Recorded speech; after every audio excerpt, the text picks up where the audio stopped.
all moderators, so we know what's been happening in all the groups.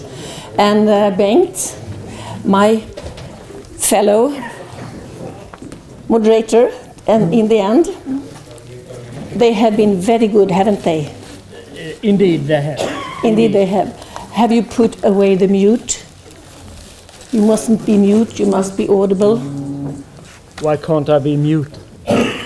We want you to be loud speaking. Bengt and I, we are content, and I believe that all participants are content as well.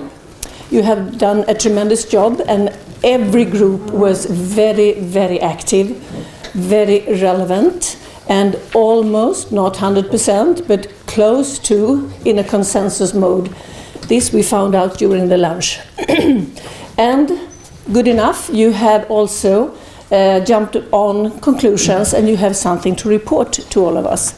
So first of all, let us say a big thanks to all devoted good moderators in every group. You did a tremendous job. Thanks to all of you. And thanks to rapporteurs, and thanks to the participants. That's a good starting point.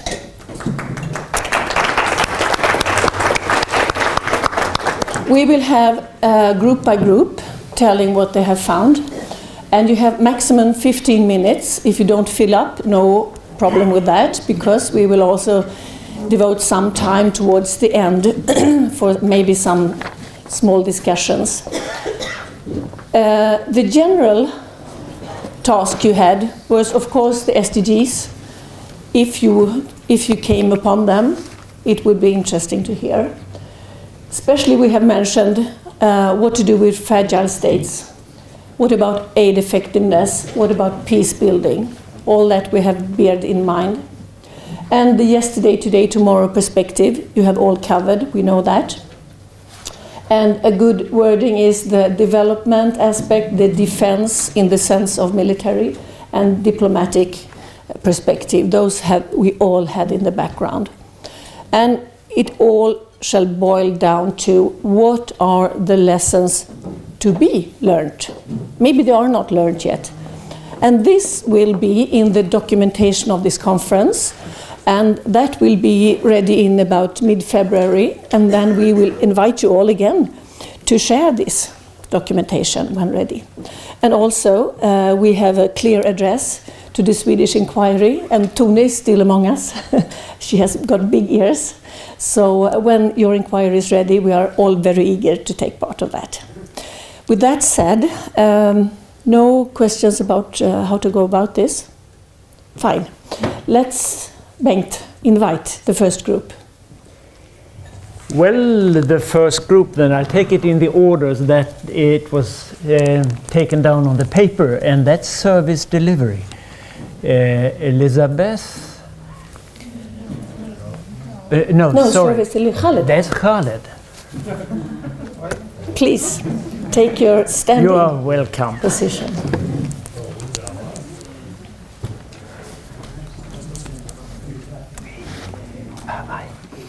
Det var ju inte ens det.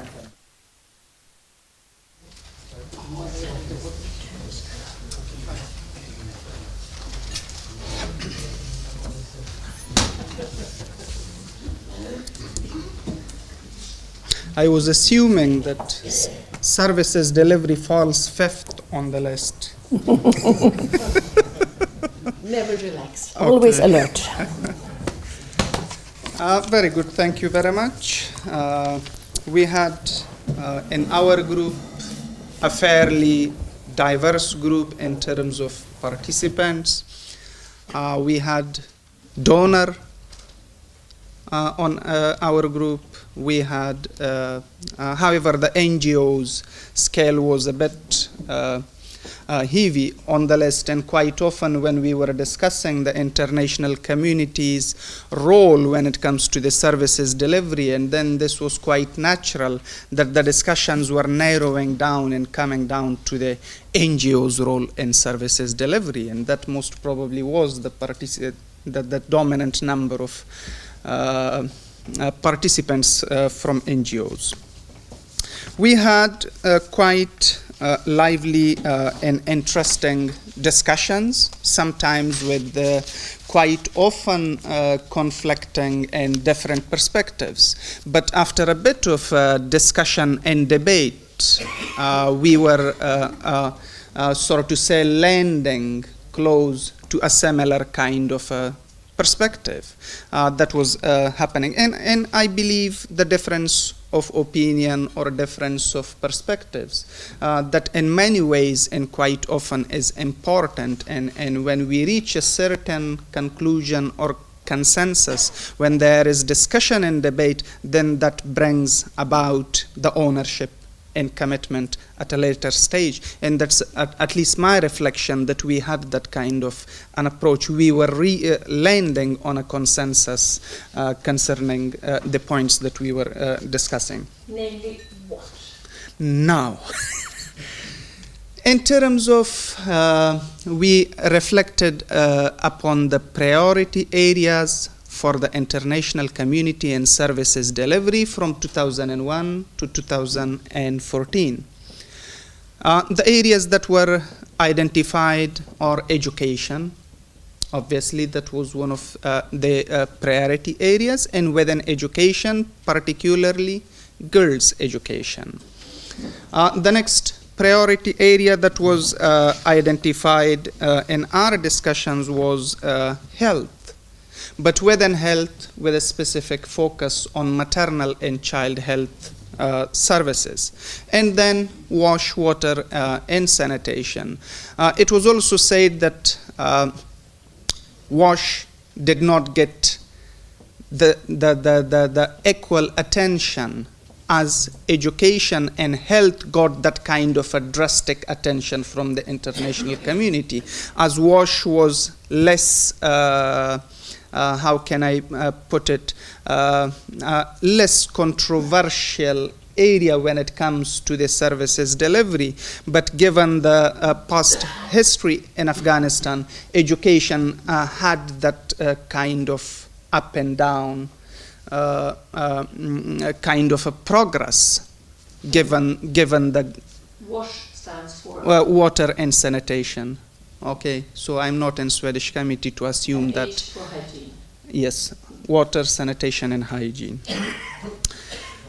In terms of achievements, also it was mentioned that quite impressive achievements have been there due to the international community's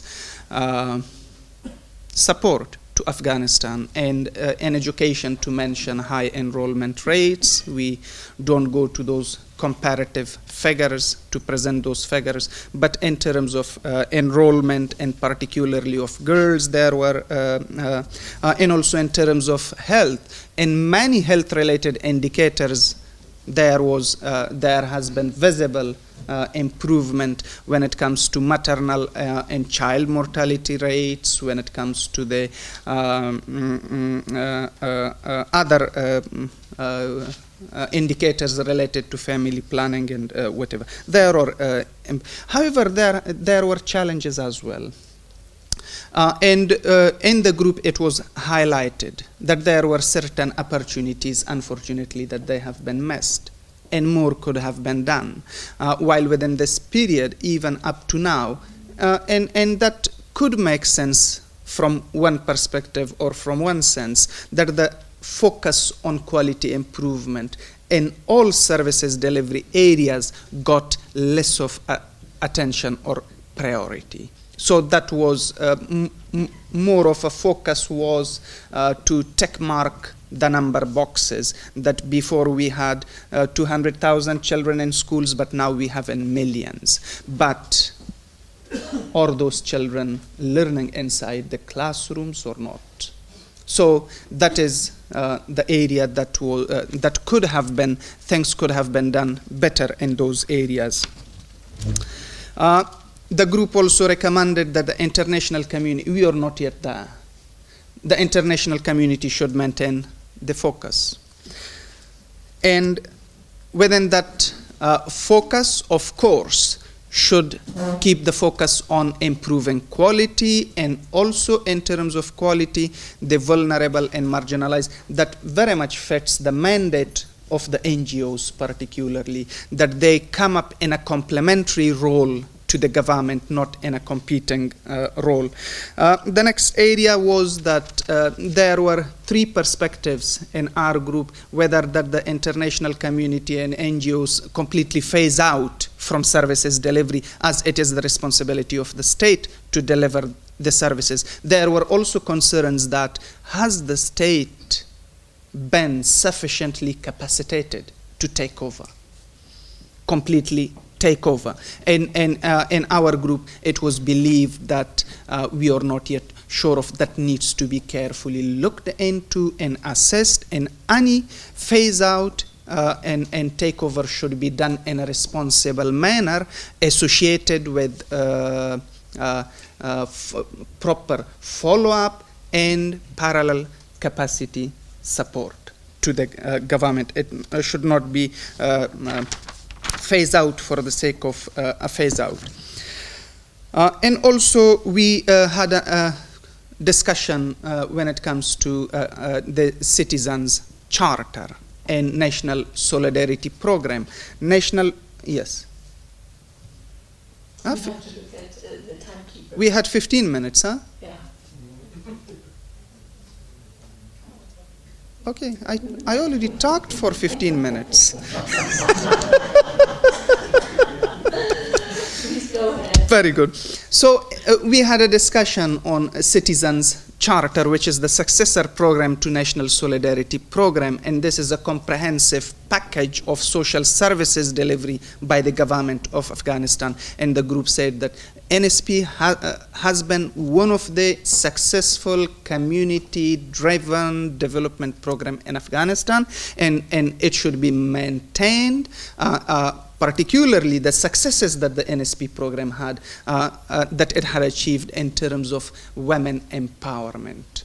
And we should continue to support the government. And also the group was feeling that so far, in the context of Afghanistan, there is a need for particularly NGOs to continue to engage in services delivery, but services delivery not for the sake of services delivery. Services delivery in the form of being complementary to the government efforts, focused on marginalized and vulnerable, for example, girls, nomad communities, children with disabilities, with all these excluded. That focus should be maintained by international communities' engagement into the internet.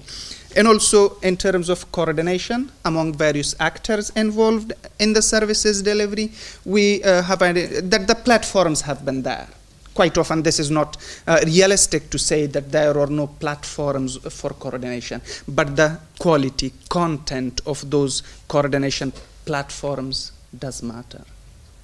To identify common objectives. Why are we coming together? What are we discussing together? And what we want to achieve out of these common coordination platforms. In that area, we believe that in future, the various actors, government, international community, non-state actors, they should aim at improving the content of the coordination. A couple of one or two other points, I believe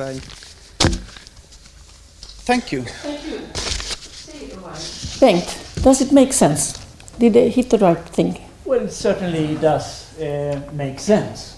But I would like to bring up one dimension that we have talked about during this conference. Did the military intervention by any means affect service delivery in Afghanistan, one way or another? Did you touch upon that in the discussion? We touched upon very briefly in one comment, I would say. It was... Some people are nodding in the group. Yes. It was either Jawad Saib or Anil Saib. One of them touched upon that. The point that they put forward, that development aid and military objectives, they should be kept Separate. separate. I make a question mark. Am I here. right? Yes, absolutely. Yes. Yes. Separate in red. Yes. Thank you so much. And maybe, Can we add? yes, no, well, I'm not very generous with time. If it's extremely urgent, you may have a short one. Khalid lost one of his papers, so. Oh, maybe he did. Well, make it No, short. Yeah, I think. I think we discussed the subnational governance as well, and how can we transfer power from the central level to the subnational level. Provinces and villages. Yeah. And I can add that the minutes, the rapporteur's paper will be studied by us carefully, and in the booklet that we will publish subsequently, all these aspects can be included. So not necessarily every point of what you have been discussing in the groups And also must be mentioned. This vulnerability mentioned towards the end also covers that, most vulnerable people in rural areas. In 15 seconds, it was about decentralization from the central level. And here the international community can play its role to support the government in gradual and responsible decentralization of the authorities to local administration on provincial and district. And that should also be covered in the phase-out processes, isn't it? Yeah, thank you so much, and thanks to the group.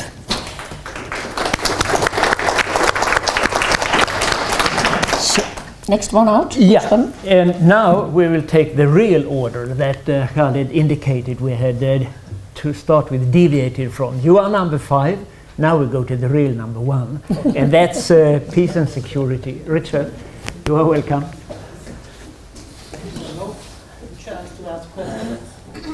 We will try to make that towards the end.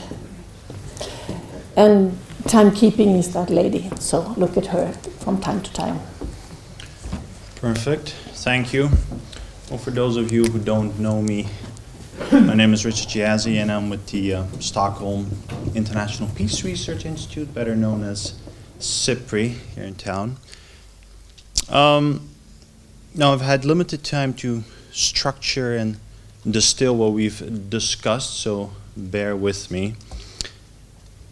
On the Roundtable of Peace and Security, we've had 8 participants, number of scholars, officials, former officials, and a number of members from the NGO community. The way we broke it down is as follows. We've held 2 sessions. The first session focused on the period 2001 to 2014, so not 2016. This session was called Yesterday and covered roughly 70 to 75% of our time. In this first session, we foremost paid attention to the main lessons learned from the the international community's engagement in Afghanistan. And the way we broke that down is looking at, and this was all chronological, at the objectives, as in why did they decide to engage, the strategy to meet these objectives, and the coherence of this strategy, both at the, say, individual entity level, the actor that engaged, as well as the community as a whole. The second session focused on 2014 and onwards. Quite deliberately, this coincides with the conception of the national unity government. This was called Today and Tomorrow. In this session, which we deliberately kept rather short because it becomes somewhat more speculative, looking at tomorrow, we've discussed the national unity government and perceptions on its let us say, unity and effectiveness in providing government services. We also covered the military deadlock between the Afghan forces and the armed opposition, and we've touched upon the peace process. So, moving to session 1, why engage in Afghanistan? So we thought it was interesting, or rather critical, to look at why these actors engaged. And when 9/11 occurred, the US decided to intervene militarily in Afghanistan, and many members, mostly Western, decided to support the US in this endeavor. This decision by the non-US members was mostly a result of empathy, a result of somewhat bilateral pressure from the US, but also out of plain national interests. And that is to say, the US is a security guarantor for a number of these actors. Now, in that same year, the Taliban was toppled and defeated rather swiftly, and Al-Qaeda cells were mostly destroyed. We had a bit of disagreement over the extent to which both these entities were indeed defeated and destroyed. But the objective to basically intervene in Afghanistan and to eliminate the terrorist threat to the US and allies was indeed eliminated. On the basis of that, one could say that that was a success based on those criteria at the time. However, there was no real strategy for how to continue from there, particularly the civilian component, the component of aid and of reconstruction. There was no coherent long-term strategy or coordination plan. Say, if we draw an analogy, and Afghanistan is a patient, and we have a large number of physicians running into roughly 40, 50, looking at that same patient.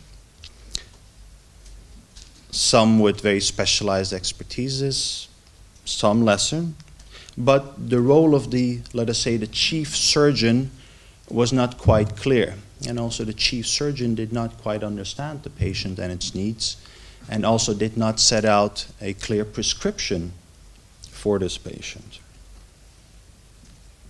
That is to say also that, in more concrete terms, that there was a limited understanding of Afghanistan's context.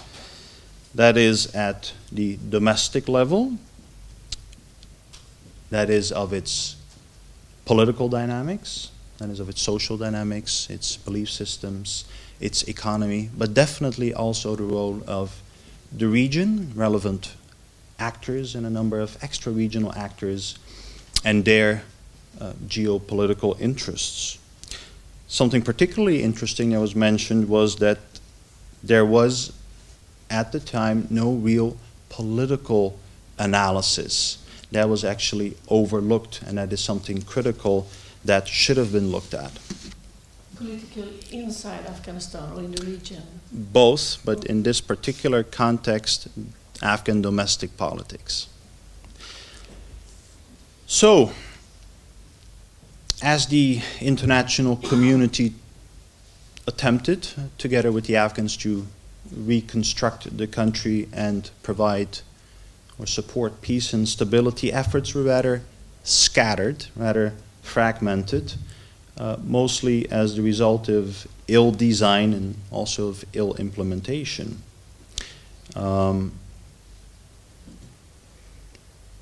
There was too much focus on urban Afghanistan. Rural Afghanistan was quite neglected.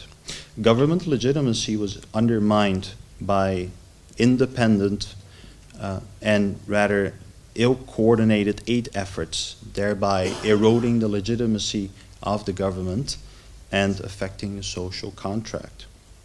This obviously despite good intentions. Now,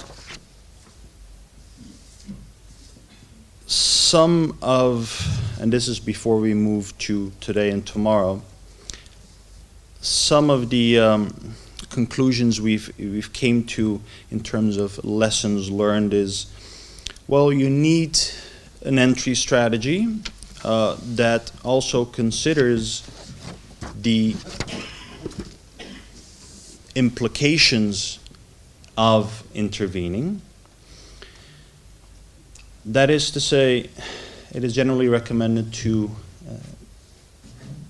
add a large component of research and analysis of that context when you intervene, when you are present, but also in the interest of a framework. If you have the entry strategy, if you have a presence strategy, there must also be an exit strategy. So also, what are the objectives? How long do you want to stay there? What do you want to achieve? How do you want to do that? And how long should that take? Instead of, to an extent, what has happened, a bit of trial and error, where there was action first, and some of the things we've mentioned came in later.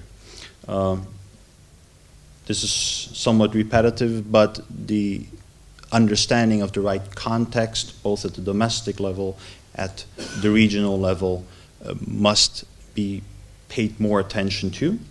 In the Afghan case, we've also discussed the economy, which most of us felt has been somewhat neglected. That is to say, an indigenously created Afghan economy. We've touched upon corruption and the corruption parameters, and avoiding creating, say, a dual government, or at least in terms of providing the services that the government is supposed to provide. Another important lesson is the integration of all political actors. In the early years after intervention, there was a window of opportunity to integrate the armed opposition. There were attempts.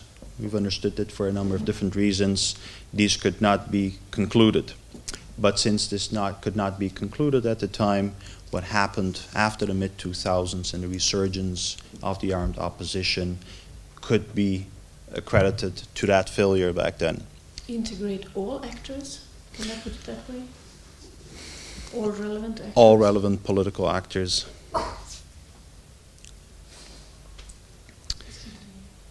And on a final note, consider also the interests and the concerns of the region. So don't look at the country in question as a sole, separate entity.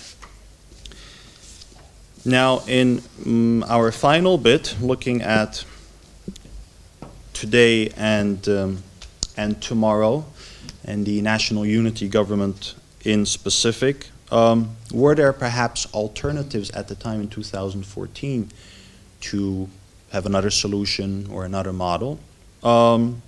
Most likely not. The elections back then were disputed, and the situation back then required a swift resolution that would avoid, say, the worst of scenarios. The NUG at the time did indeed keep a lid on a potentially explosive situation. So from that perspective, it is probably not necessarily a great solution, but the best among a different range. However, it was mentioned that the Afghan people barely had a say in the concept of the NUG. And they said that they felt that their concerns, their interests, and their views on a political model should have been incorporated. It was also mentioned that the NUG, to an extent, has divided the Afghan people into different camps. As for the unity and effectiveness of the NUG, it was mentioned that we do need national unity government, the NUG, that the interests of the constituencies of both President Ghani and CE Dr. Abdullah should be considered, and that these are rather complex. So is there then a solution to making this NUG a bit more, say, unified, a bit more effective? Most likely not, and this political instability we have now will most likely continue. Any solution could possibly, or partial solution could possibly take place in the 2019 presidential elections. Then on a final note, as for the peace process and the role of the international community, and we've also briefly discussed if there is an additional role for Nordic countries. There seemed to be an understanding that there isn't much that Nordic countries could do at this stage. It's foremost about the Afghan government and the armed opposition coming to some form of an agreement, and any additional actors would not necessarily add much value to this. That was it. Thank you. Thank you, Richard.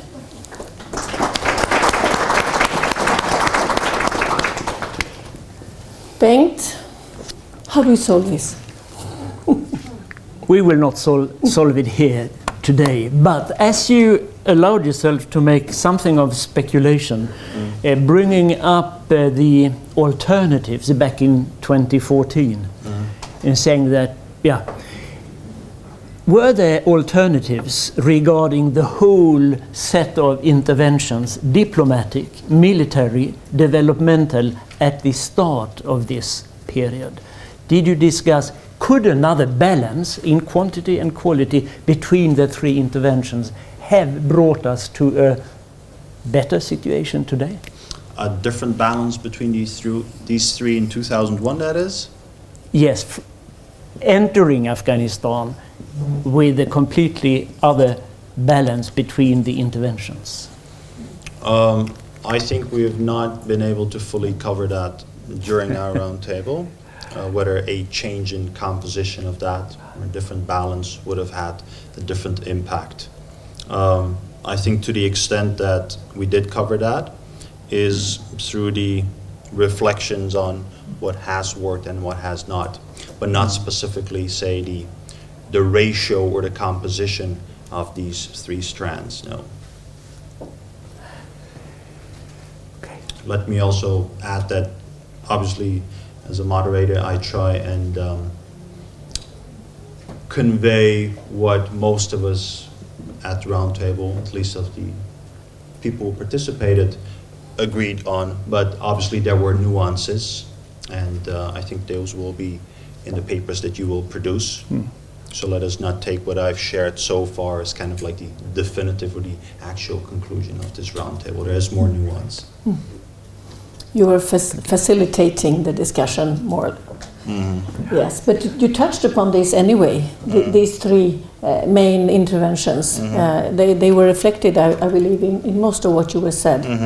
Anyway, so it's there. Yeah, it's in the whole kit. We started with that as well, but when you combine, say, a structure of having it chronological and then dividing it over those three, whereas they are intertwined, sometimes gets a little too rigid. But that's how we try to approach it. And that should be in the entry strategy as well as in the ongoing strategy and in the exit strategy, these balances. Absolutely. Some questions from any other group that was not covered or that should be better clarified? Okay. Thank you so much, Richard. Thank you. Thank you very much. And then we invite Justice for All, Maria, you're welcome, to present the discussion you have had.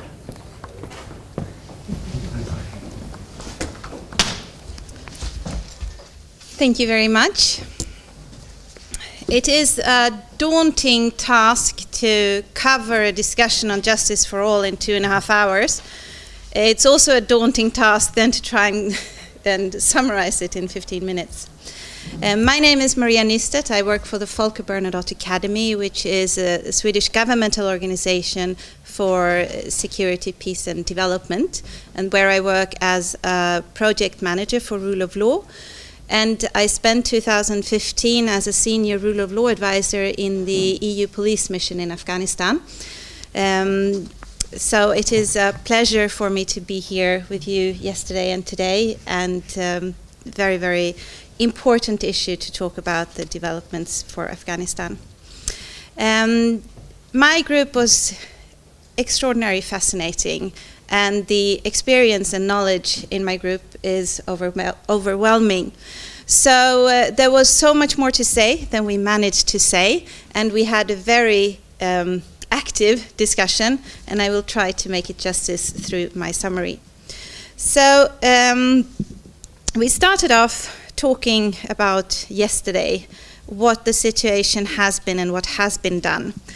And we talked about what has worked and what has not worked and why it did not work.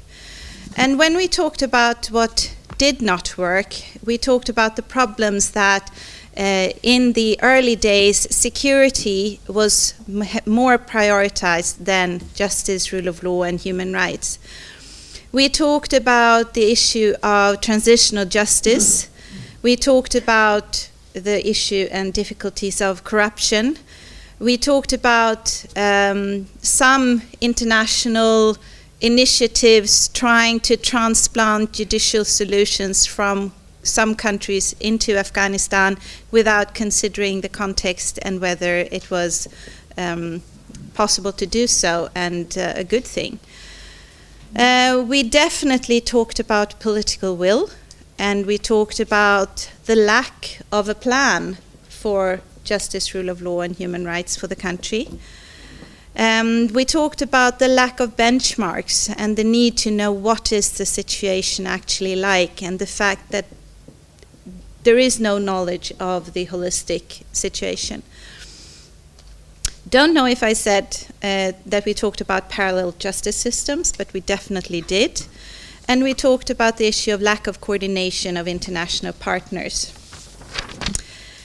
We tried to define what actually has worked, because everyone was agreeing that there has definitely been a development since 2001, and that we can see improvements, even if we definitely see things that are working and that definitely needs attention.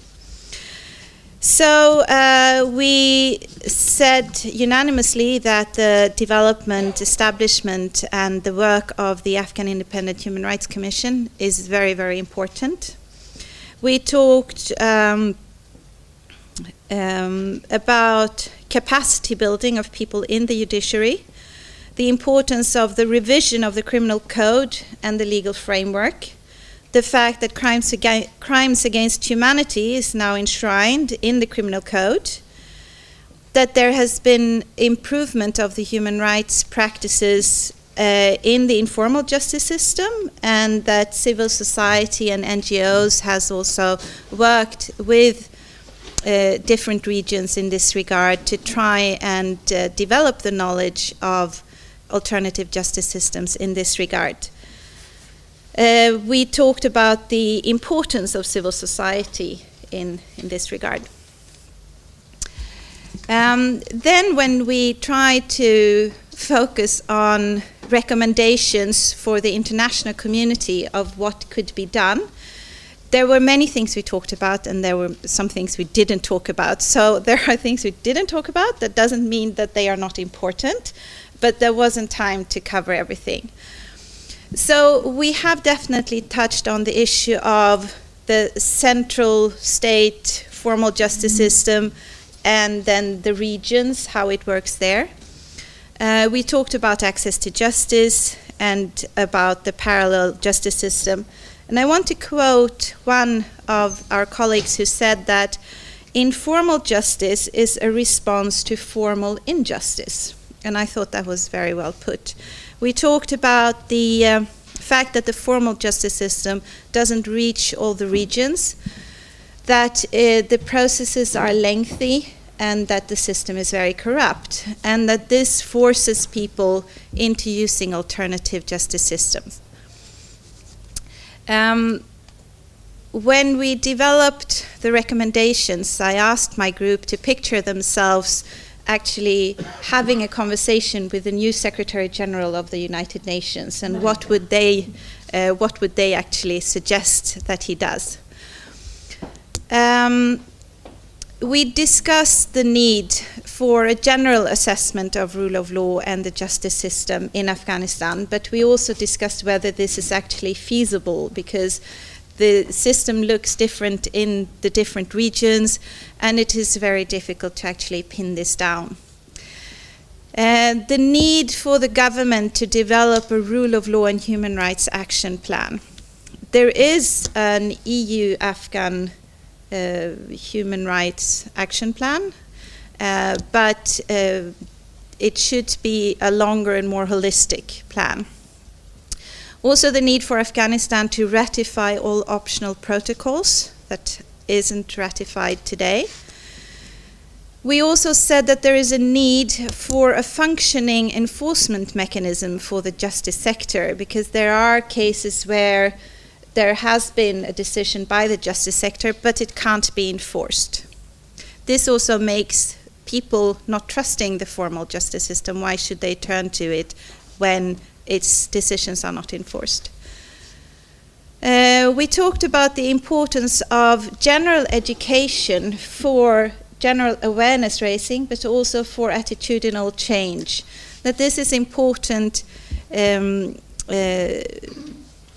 for families supporting women to work in the justice sector, or if they need to use the justice sector, that the families are supporting them to do so. There is also a need for better education of people in the judiciary, to have higher education. And definitely a better international coordination, both between international organizations, but also between embassies that are working bilaterally with reform of the justice sector. Then we often came into the area in the discussion of transitional justice, and there was a sense that the issue of transitional justice is basically a showstopper for other aspects of judicial reform and judicial development. That there is a need for Afghanistan to actually have a debate about transitional justice, to do something about it. And to start the process constructively, I would say. And here the suggestion for the international community was to keep this discussion, to keep this debate alive, but in a way not to kill it, because if we push it too much, we can risk of silencing this discussion. In the issue of, under the heading of transitional justice, we talked about the importance that the Afghan Independent Human Rights Commission can release its report on war crimes officially.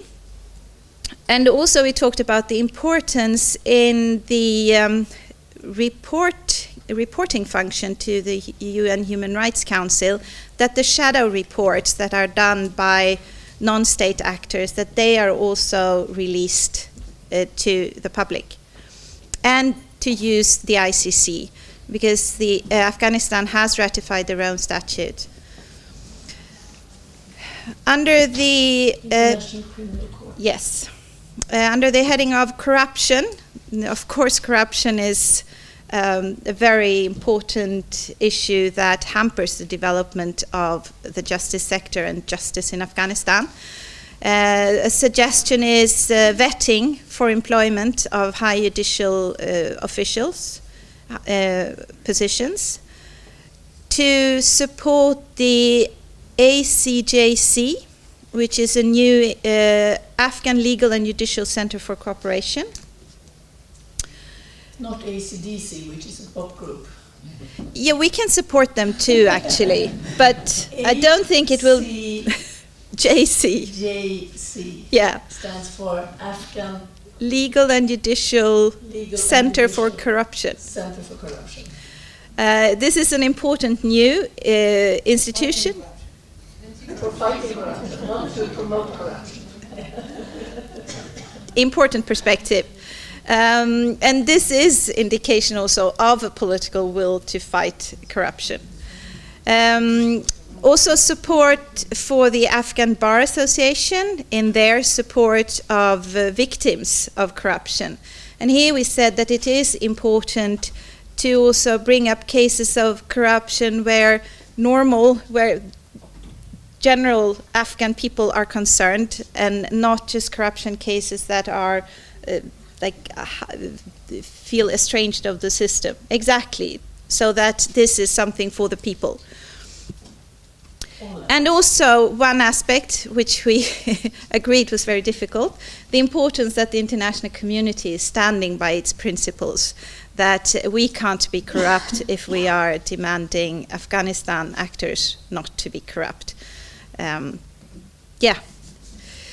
We definitely talked about women's role in the judiciary and access to justice for women. And our recommendations, first of all, we said that this is on all donors' agenda, that basically everyone is talking about gender. But definitely there is a need to do much more and to accomplish more. Definitely in the field of education, both for women, but also for others in society to understand the importance of women. We need also a new narrative, a realistic narrative on the advancements of women's rights and status. Said that we are talking a lot about the improvements and about how 40% of women in schools, etc. But the picture is actually very bleak, and the situation is very, very problematic. And we need to talk about the situation without sugaring it. So we need an honest narrative. We need to train officials in the justice system on the elimination of violence against women. There is the EVAV law, but not everyone has knowledge about it. And we also talked about the importance of family courts on cases of violence against women. The overarching issue here, overarching of everything, is that the processes need to be Afghan-led. It should not be to be led by an international actor. And there is no progress without political will. We did discuss how we can promote political will, and the only thing we came up with here was that if we have coordinated international voices, then maybe the message will be stronger and the push will be stronger, but it has to be true political will, because otherwise nothing will happen. I hope I have done justice to our discussion, and that was it. Thank you very much. Thank you so much. So you have done justice to justice. It's overloaded. I think you covered a lot. Bengt. Do we have time? We have time. Okay. We must have time. I mean, you mentioned both in the beginning and now at the end the lack of political will. From where does that stem? Is that simply a lack of will, or is it inability, or is it lack of capacity? And how comes that the three interventions with the same principles as you mentioned, the international community should stand by, were dominating the thinking back in 2001? How come that the reform work in the justice sector did not take off seriously? With these three interventions, was it mainly that we failed, or was there conflicting interests between them? What a question. Yeah, because it's rather surprising that the lack of political will is there from the beginning. And is not imposed.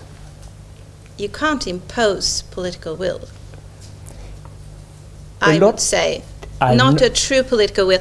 What we talked about in the group was, first of all, the feeling that you need to have security first. That security basically trumps a justice development. That is the feeling. The ideological me would like to say it shouldn't be the case. And also the issue of corruption hampers political will.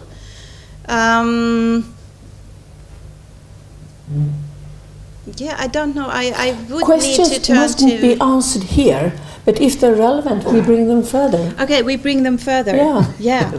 Good plan. I think you're really working on it, but you set out saying just exactly this, that security was the top priority. Yeah. So meant justice later. But also one thing that was said now looking at it was that the feeling is that you need to deal with the issue of transitional justice. And people don't want to deal with transitional justice because there are people in high power positions that feel that they would be implicated if you did. So they're basically stopping this agenda. They want to keep their impunity. I'm looking at the Afghan colleagues to see if I get nods here. No, we leave it like that. Thank you so much. Impunity is, of course, one of the stumbling stones in all this. Thank you so much, and thanks to the group. Thank you. Yes. Next one. So, Lotta Becker, it's time to present what the roundtable discussion on gender and 1325 resolution has ended up in. And an interesting observation was that this group was the smallest, but they talked the longest. Yes, it did. Yeah, there's a lot to talk about. My name is Lotta Sjöström Becker, and I work nowadays at the Swedish Fellowship of Reconciliation. I've been working for 3.5 years, 2 of them in Kabul and the rest from Stockholm, on human rights and gender in Afghanistan. That's very short about me. I will try to keep your attention because I can feel that the energy level in the room is so. Can I be a bit, take some liberties and ask if you want to stand up and maybe pick some apples? Good idea, please. And maybe bend your knees a little bit because I think we need...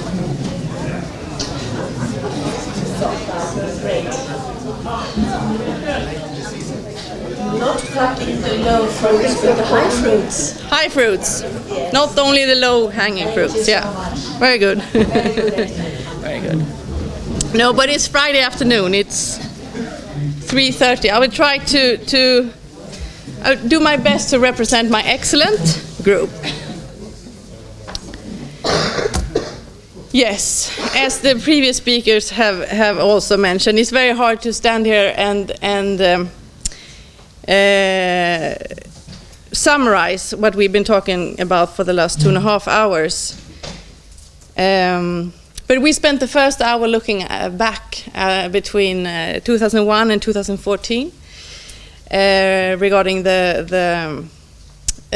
gender and 1325 resolution, but then also try to spend some time looking ahead and maybe come up with some constructive recommendations.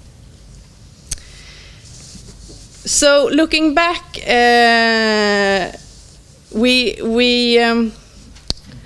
said that now the National Action Plan for Women, Peace and Security has been there for 1.5 years. June 2015, it was signed. It's a good piece of policy, but it's a paper tiger. And you know, a paper tiger is an excellent policy that is nothing more than a paper. Every ministry has a gender department, you know, that's the structure. But those departments are not staffed with qualified people. They don't have a mandate and they don't have a budget. They don't have resources.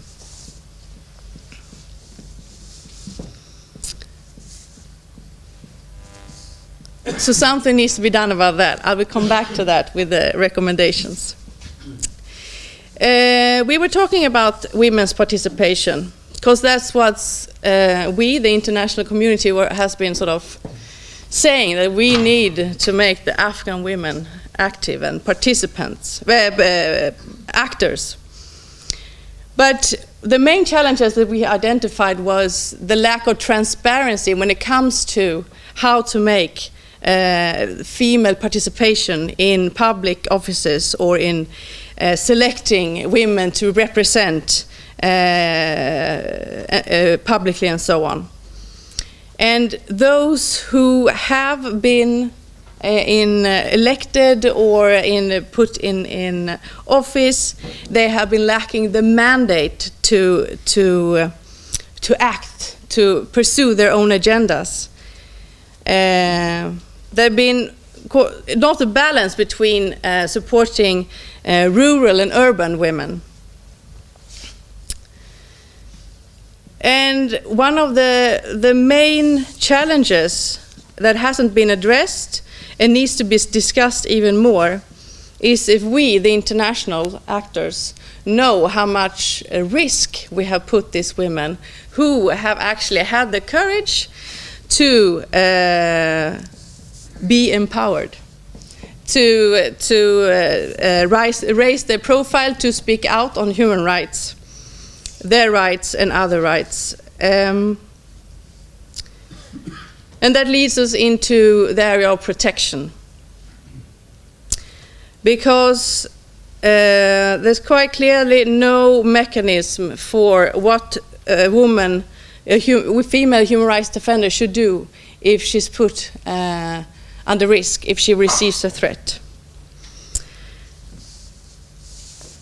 There's basically has been no other option for a woman if she have had the opportunity, the means, the family support, the financial support, to leave the country. But not because we, the international, have had a strategy on how to make our female human rights defenders in Afghanistan sustainable and protected. This has been ad hoc, and they're still lacking a sustainable solution for how to balance the empowerment of women and the risk and the threats they receive by being so.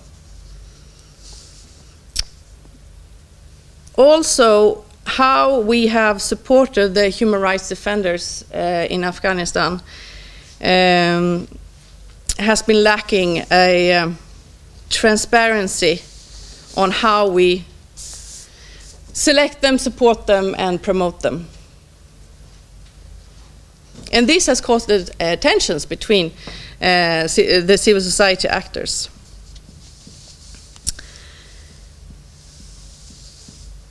That's very short about lessons learned from so far. So, let's go to the recommendations for the future on how we can, as international actors, make this more successful story.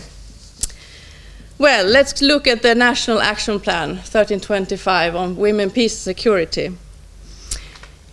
We, the international actors, need to make sure that this becomes something else than a paper tiger. Afghanistan doesn't need one more policy who is just, perfect and very nice, but not implemented.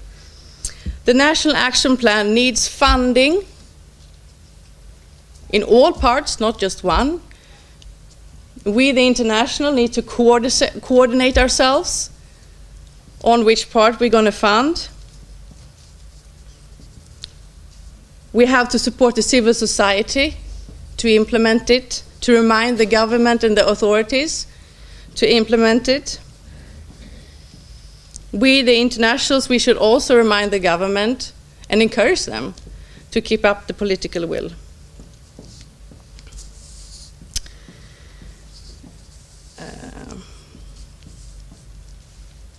We also need to do our homework. Before we start talking about gender mainstreaming, and I say this very humbly, those of you who know what I've been working with, we need to know what gender mainstreaming is. And as mentioned before, we need to know the context where we enter. And by that you also mean that mainstreaming is the best strategy. That's understood. Yes, but then it's also, I mean that gender mainstreaming is not something that, the ladies do, over there in the gender department, the women's issues. It includes... That's the opposite of mainstreaming. Yes, yes. If it's a separate question for someone in another room, then it's not mainstream. Yes. So we also need to do our homework, us internationals. And then we come to the discussion of whether or not to support informal justice or legal structures. If we do so, it's very dangerous for the women in Afghanistan if we decide, or when we have supported informal structures. And that is to be interpreted as religious structures as well? No, let's just call them informal structures, and then I could give examples, but it has different names. It's called informal, it's sometimes mentioned as culture, traditions. We sometimes talk about that the necessity to strengthen or increase the awareness of shuras or jirgas about women's rights and gender aspects, and that we internationally need to be aware of that the result so far is that the situation for the women has not improved by doing so. And then we should not try to, what can I say, reform the informal structures. We should aim at, and this is a little bit about what Maria said, but we should aim at supporting a legal system that works better than the formal legal system. And we have a formal justice and legal system. We should support and encourage the civil society actors to use it. But we should also make sure to have monitoring mechanisms to follow up on the possible corruption or misusage of such legal systems. And for that we not only need civil society, we also need media, and we need to have us international actors, again, reminding of the importance of strengthening the system. Then we were talking about very sensitive issues for us as expats or internationals staying in Afghanistan. And that is to think twice on how the balance looks like on the expenditure of the cost of actually being present as an expat with the security facilities that often requires, and how much of that sort of resources actually are ending up to our target group. And maybe do one or two more rounds of analysis of the methodology on how we want to support women's rights in Afghanistan. And this is also, of course, using of several layers of implementing partners, how efficient that is. Okay. Okay. We need to be better at guaranteeing the ethnic mix is represented in our project, in our efforts.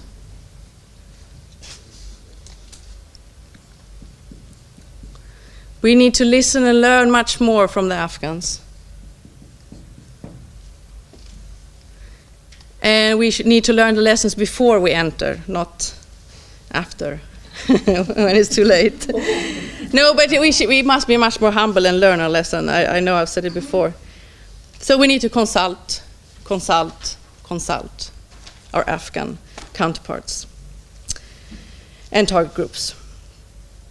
On the positive end, we have a new generation of Afghans. We call them the youth. And they have a great potential, and we need to invest and support them. We need to stay with them. And it does not end there. It's only the start now. Thank you. Thank you so much, Lotta.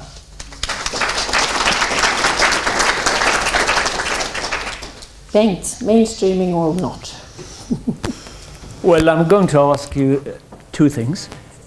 One is, did you in the group at all touch upon the time frame? After all, we have heard these 2 days considerable progress in the gender area. But everyone also reminds us about there are many problems left. But what is the time one can expect these deep-rooted problems to improve a little bit? The second, on methodology, you did not mention something fairly new in the methods, masculinity strategy. Did you discuss it, and what did you say about it? I take the easy answer first. Of course, yeah, we discussed, and of course the men needs to be part of the gender mainstreaming, the strengthening of women, and to defend women's rights. Absolutely, and that we talked a lot about, and so absolutely, it's part of it. It's part of the solution. Yeah. And the other question, which was, yeah, I think we did not discuss that a lot, actually, the time frame, other than that we need to have much more long-term commitments when it comes to working with gender and the implementation of 1325. Because I think it's a very Western project cycle way of thinking. Because you have to balance, as a donor, the need to have reports back to your decision makers that we're making progress. And it also, I think, is, and now I'm talking from my own experience, not as a moderator, sorry, correct me if I'm wrong, that a lot of organizations working on this topic are very busy at fulfilling the requirements of the donor and reporting and showing results without thinking about the long-term impact or the actual process that should be there. So it is a big challenge, and we need to think much more on how we, as donors, international actors, are undermining the long-term progress. But I put that one together with starting with the youth, because they carry the long-term perspective. Mm-hmm. So, a very valid and useful report. Thank you so much to Lotta and the group. Let me just say one thing, Bengt. Yeah. What I'm now scribbling down here is not the report. It's made by the rapporteurs. This is just to remind ourselves right now in this hall. Maybe Jane will take a photo of it or something, but this is just short extractions, and I am handicapped in writing, I'm sorry, but just to keep us... You do it so well. Anyway, Elizabeth, now it's time for poverty reduction.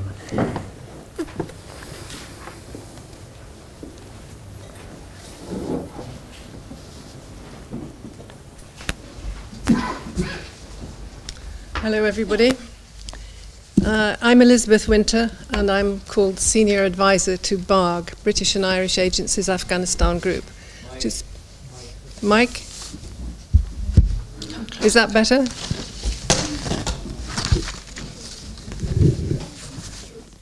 So, Elizabeth Winter, Senior Advisor to BARG, British and Irish Agencies Afghanistan Group.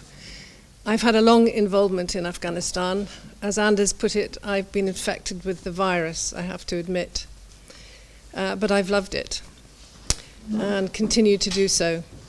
So I've worked with national and international... There must be something wrong with the mic because I'm right on top of it. Let me see. If I speak in it? No? Yes? We hear it here? And here? This one? Oh, I'm sorry. We're only supposed to use one, but let's see. I'll try again. Is that any better?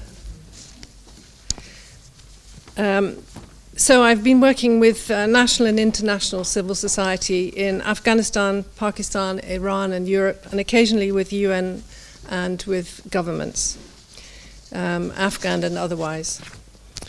So we had a very experienced group and very knowledgeable group of people and a wide-ranging discussion about poverty, which I've tried to capture in rather a short time.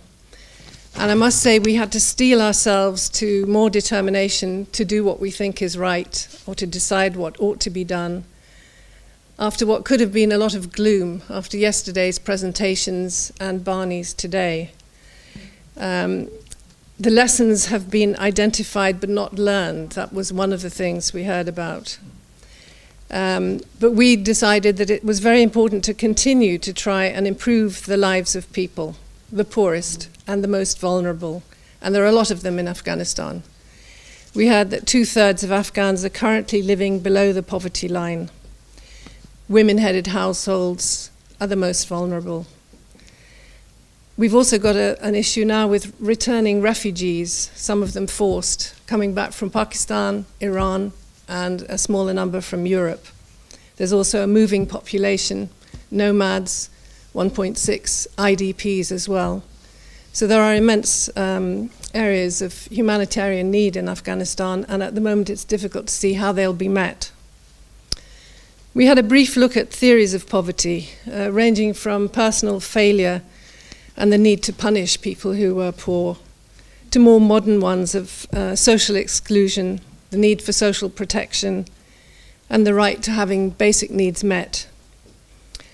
And there was concern that both government and donors, Afghan government and donors, were concentrating on economic factors and economic growth, and at perhaps the expense of social and political factors. But unfortunately, we didn't have a donor and we didn't have a government person in the group to ask them about that and to debate it. We reminded ourselves of the first Sustainable Development Goal, which is very ambitious. I expect you all know it. But it's to eradicate all kinds of poverty by 2030. The ANPDF says a growth-focused development strategy is only worthwhile if it's inclusive, and we welcomed that, because if people don't benefit from the proceeds of economic growth, which a lot of them perhaps don't, then really it's not... 8, isn't it? Sorry? That's number 8, economic growth. Yeah. SDGs. And if it's not distributed fairly, if people aren't benefiting from it, in fact, poverty can increase if the cost of living goes up, for example. So we looked at a number of questions within the time available, taking our cue perhaps from the subtitle of the conference, what has been done and what can be done better? And even if we identify what can be done better and what ought to be done, how do we know that people are actually going to do it? That was a big question for some of us. Whether it's donors or government or civil society. We concluded that it was too early to say if the Brussels conference, with the big pledges, will have provided sufficient mobilization of resources to enhance development cooperation and end poverty, as set out in the target 1A for Sustainable Development Goal. We did agree that there needed to be better mechanisms for discussion between government and donors and civil society actors. But our strongest conclusion perhaps was that poverty reduction is not only a realistic goal, but it's essential, and that poverty discourse needs to be reinstated, and we should all be advocating for that. If indeed Mark Bowden's right and it's disappeared, then it needs to be brought back. We felt we should start at the micro level, and that we should be telling stories of people who are affected by poverty, so that they would influence those at the macro level to do something about it. And that there would therefore be a will to fund programs and to tackle the problems and therefore improve the lives of men, women and children. We discussed some of the possible solutions. One of them is to ensure that you have the right information, that you know what other programs are being planned or taking place and what the results were. This is an ongoing problem in Afghanistan, not knowing how to find these things out and thinking you're the first person to have this idea or that nobody else is doing that kind of program. Investing in local capacities and initiatives and ensuring that there is buy-in from local communities, not only because that's the right way to do the programs, but also because then people will want to look after them and want to look after those who are running them. Security is a major issue, as you all know. Trying to work in local communities is not going to be easy. The eventual return to a more traditional NGO role rather than service delivery and passing on capacity to local actors was thought to be vital. Developing local institutions' capacity, not reinventing them or establishing more. Looking to improve healthcare and education so people have the health and the ability to take a full part in life. Learn from the good programs.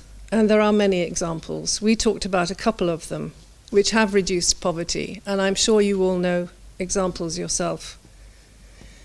Employment generation is absolutely vital, and we heard about one woman who had started by making jams and pickles. She sold them locally, and she was then able to make enough money to diversify. She was obviously somebody who had very good ideas and knew what she was about. She was able then to diversify into making packet soups and ended up with a factory employing 50 people. There's a women's empowerment program economic empowerment program in Badakhshan, which has assisted women in all sorts of ways, animal husbandry, dairy products, and improved their income so much that the health of themselves and their children has improved. And they are all extremely pleased with it. It's now 10,000 women, 10,000 families that have been helped in this way. So there are things going on. I don't know how many people outside this room hear about these things, and that's something that we perhaps need to address as well. We need to be honest about our own programs, the good aspects of them and the bad aspects of them, the successes and failures, in other words. Reinstating the poverty reduction discourse, as I said, was absolutely vital, but we also need programs to address it. And I would urge you to advocate strongly for this. Improving the availability of information about the programs, as I've mentioned, but also particularly about evaluations, so that people become more willing not just to identify the lessons, but to learn from them and then act on them. There was a discussion about taking stock of the large-scale government programs that exist. It's another way in which we need to know what's really going on and contribute to them, taking into account government policies and priorities. We need to take a long-term, 10-year approach. We need to continue investing in infrastructure and in machinery for small and medium-sized enterprises. We heard about USAID deciding not to go on making grants for machinery in a particular project, and that was going to put several people out of work. This kind of thing perhaps needs to be looked at again and is an example maybe of donors making decisions that haven't got really any relevance to what's going on and what the real needs are. I don't know details about this program, so if I'm wrong, I apologize. We felt that Afghans should be absolutely central to the design, implementation, and monitoring of programs. As the previous speaker said, it has to be in mutual respect and not just as an afterthought. We, the internationals, need to give appropriate support and mentoring if required, if needed, if people want us to do so, not assume that we have the answers. So apologies if I've missed anything vital. I don't know if anybody in the group would like to add anything.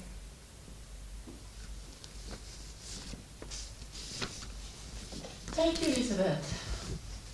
Thanks.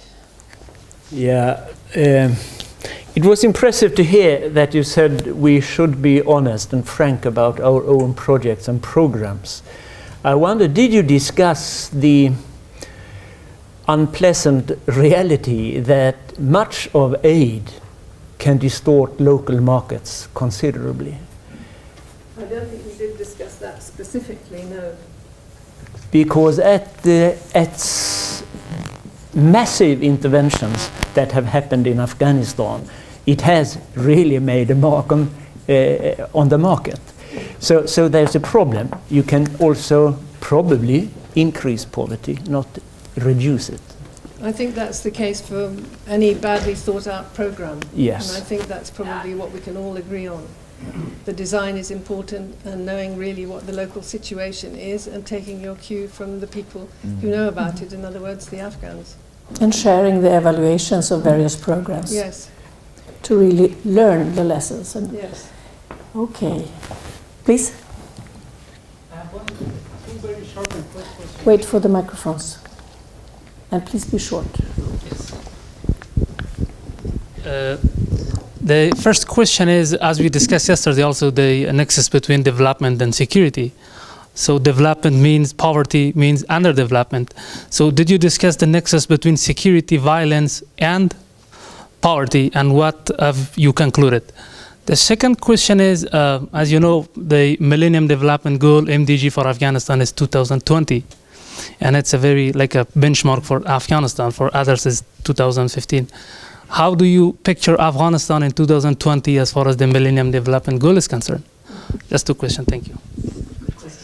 If I take the second one first, from the stuff that I've read, it sounds as if poverty could increase rather than decrease. There is a figure that it's halved, but could now actually increase again. So I'm worried about Afghanistan. I'm worried about the security issue, and you talked about the security nexus and so on. We began to discuss it. There wasn't a great deal of time to talk about security, but of course we had to take it into account because everything is affected by it. If things are insecure, then it's very difficult to get investment. It's very difficult to visit projects. It's very difficult all round. So I'm concerned about 2020 and what it's going to look like. You all are. We have to say thank you so much for this presentation, and well, everything interconnected, isn't it? It is, it is. And now we have the sixth and last roundtable discussion, and Robert, welcome. Thank you.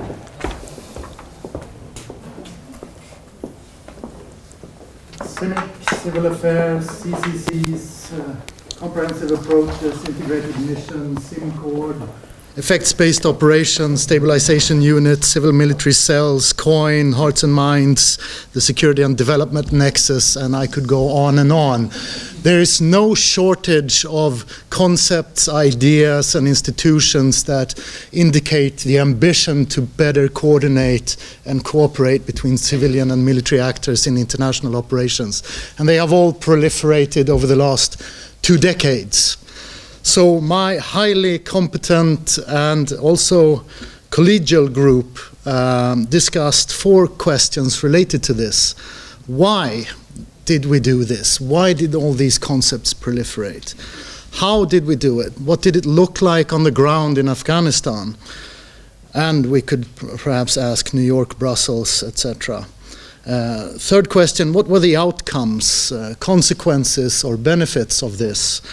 Finally, what are the conclusions or lessons and ways forward based on this discussion? So let me start with the why, which is quite often sort of taken for granted rather than discussed. Part of this was a tactical level, and I should say we interpreted CIMIC as something more than just the tactical level cooperation between the actors, right? We also saw the strategic level, civil-military relations and coordination at both national and international levels, just to give you a pointer there. But the why question. One part of this was the lessons or the traditions from Bosnia, where CIMIC was created and where those approaches were evolved. Another part was rather from the recognition that security and development are interconnected based on decades of failed operations, both in terms of pure development and humanitarian affairs and military peace operations. So the idea was that if we combine them, perhaps we can get at this incredibly difficult task of achieving peace and stability and development at the same time. And that was early on, and then this operation has evolved over time. So what started as indeed a counter-terrorist campaign, as we heard earlier, evolved into what was more a bit of a stability and state-building campaign that then evolved into a counterinsurgency campaign, which went into a transition and back to a counter-terrorist campaign again. So it has seen many stages and therefore many goals, many approaches. Especially when the counterinsurgency concept was brought into the picture, suddenly a very clear theory of change was presented, where the idea was that service delivery would increase support from the local Afghans, that would indeed create increased stability and support from the Afghan government, and all kinds of good things would come from that. What was interesting in the discussion was the recognition that there was very little, actually, beyond these traditions and assumptions, there was very little strategic rationale behind. So commanders arrived on the ground and they were told to run a PRT and to conduct all kinds of civil-military cooperation. But for what purpose, with what goal, no one was quite told. There was also very little academic support for these ideas that increased cooperation leads to increased effectiveness. And there were also no doctrines on how to do this, even if one bought into the idea that it was very good. So that was some background on the why question, which then took us into how this was conducted. We didn't spend very much time, as we were all sort of experts in this field and didn't want to spend too much time on what it looks like. But there were a number of tactical level things, CIMIC, contact with the local community, engagement with shuras, etc. There was the PRT concept that was incredibly important in Afghanistan, actually an institutional civil-military unit brought in from Iraq, to be honest, but applied on a large scale in 27 different ways in the different provinces of Afghanistan. Much of this work was rather short-term and in support of military objectives rather than, for example, poverty reduction or a needs-based humanitarian approach with neutrality and impartiality as the foundation of that work. But CIMIC, in its very definition, is operations and activities in support of military objectives and nothing else. If there are positive other outcomes, it's a benefit, but that's not the idea of it. From the local community, there was little evidence of benefits from this, and perhaps little interest as well. One didn't see much of civil-military cooperation and coordination on the ground and didn't make too much of it. We noticed that the higher up the chain of command this went, perhaps there were less and less actual cooperation and coordination between civilian and military actors. So at the political strategic level, it was much harder to coordinate and cooperate than it was on the ground, where you actually had to solve practical problems together. I think the most burning issue when it comes to civil-military coordination is what kind of an impact did it have, positive or negative? The first thing to point out is the difficulty of measuring impact in relation to one factor alone. So to say that civil-military cooperation and coordination had a profound impact on anything is impossible from a social science standpoint. We cannot isolate that factor and say that it is either the root of all evil or the silver bullet that led to the few successes we have seen in Afghanistan. That's the first thing I want to point out.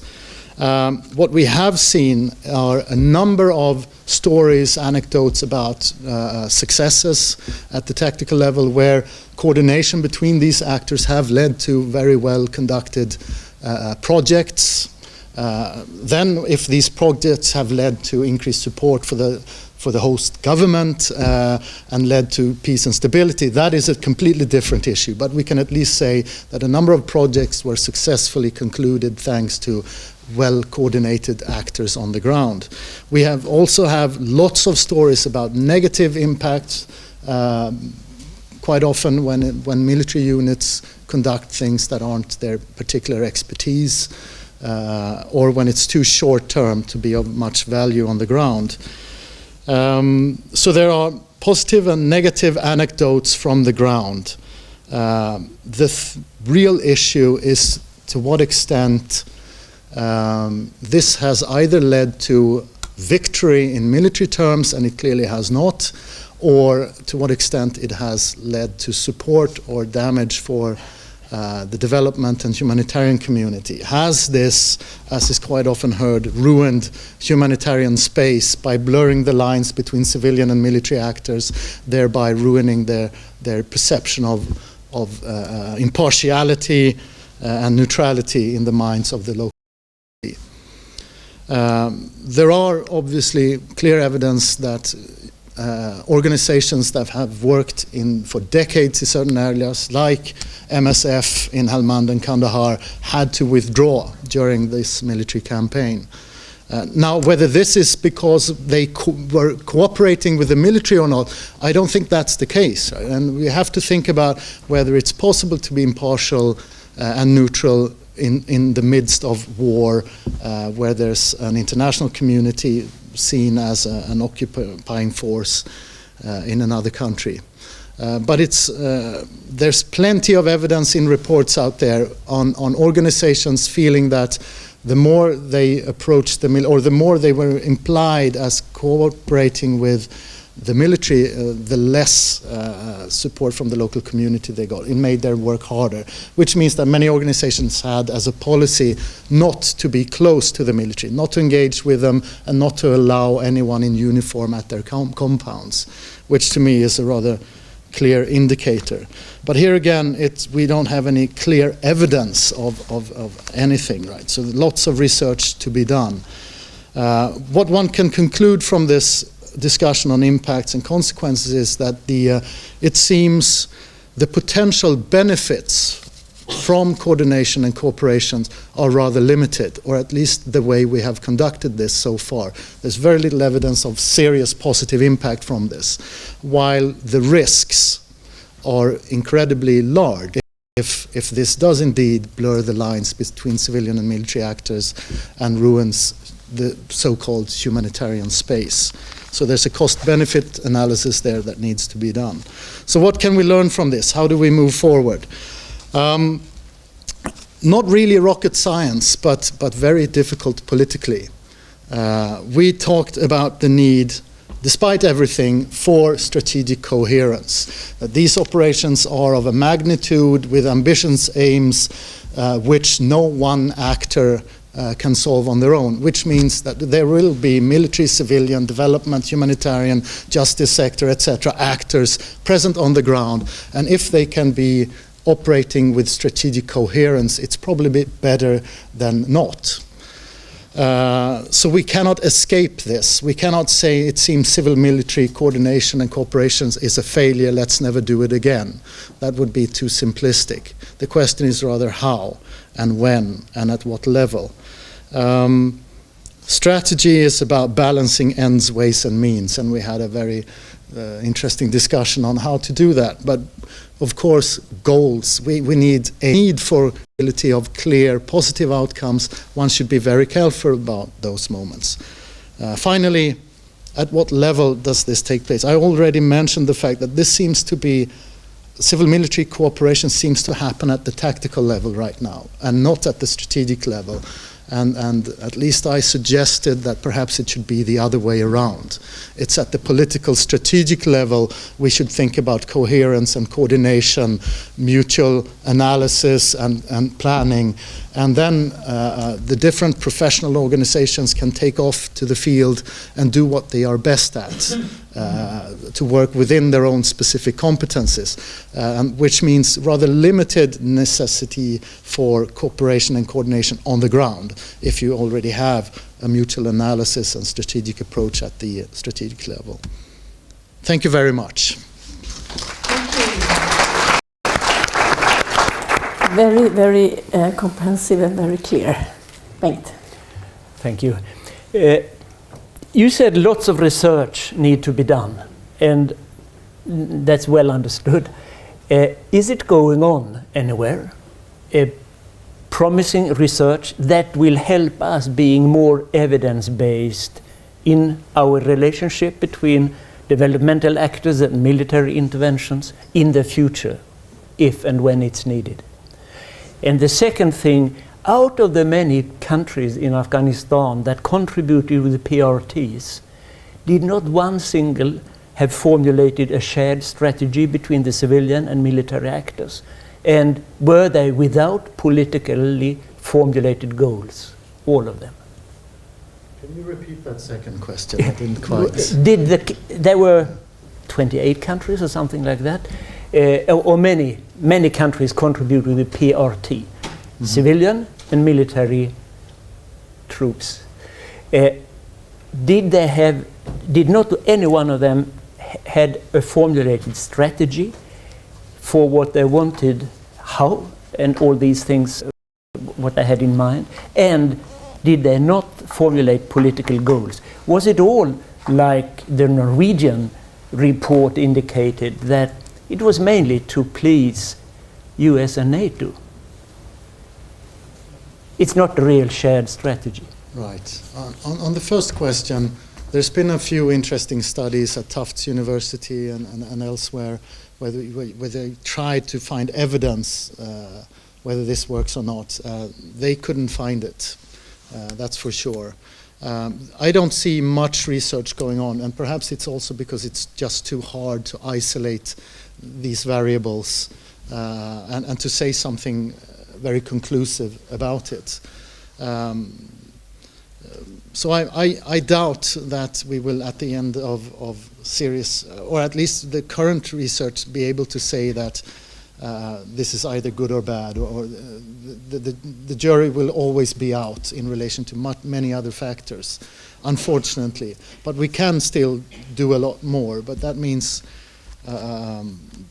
daring to take political risk in relation to that. On the second question, yes, there were many different PRTs with different approaches, different types of staffs. Some had $0 and some had millions of dollars to spend. The outcome is not particularly positive around any of them.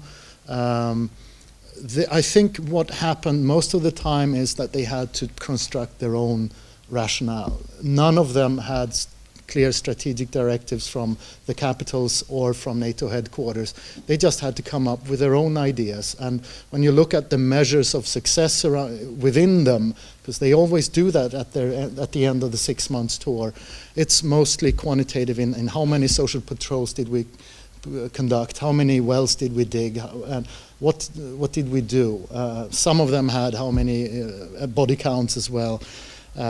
But there's very little in terms of the broader impact of poverty reduction, support for democratic processes or development around the PRT, support for the whole, for the government of Afghanistan, for example. That's just too hard to measure, and to be frank, almost every unit that arrived in Afghanistan had a worse security situation when they left than when they came. So it's not a particularly positive evaluation to conduct as a commander. So you try to think about other good things you've done during your time there, of course.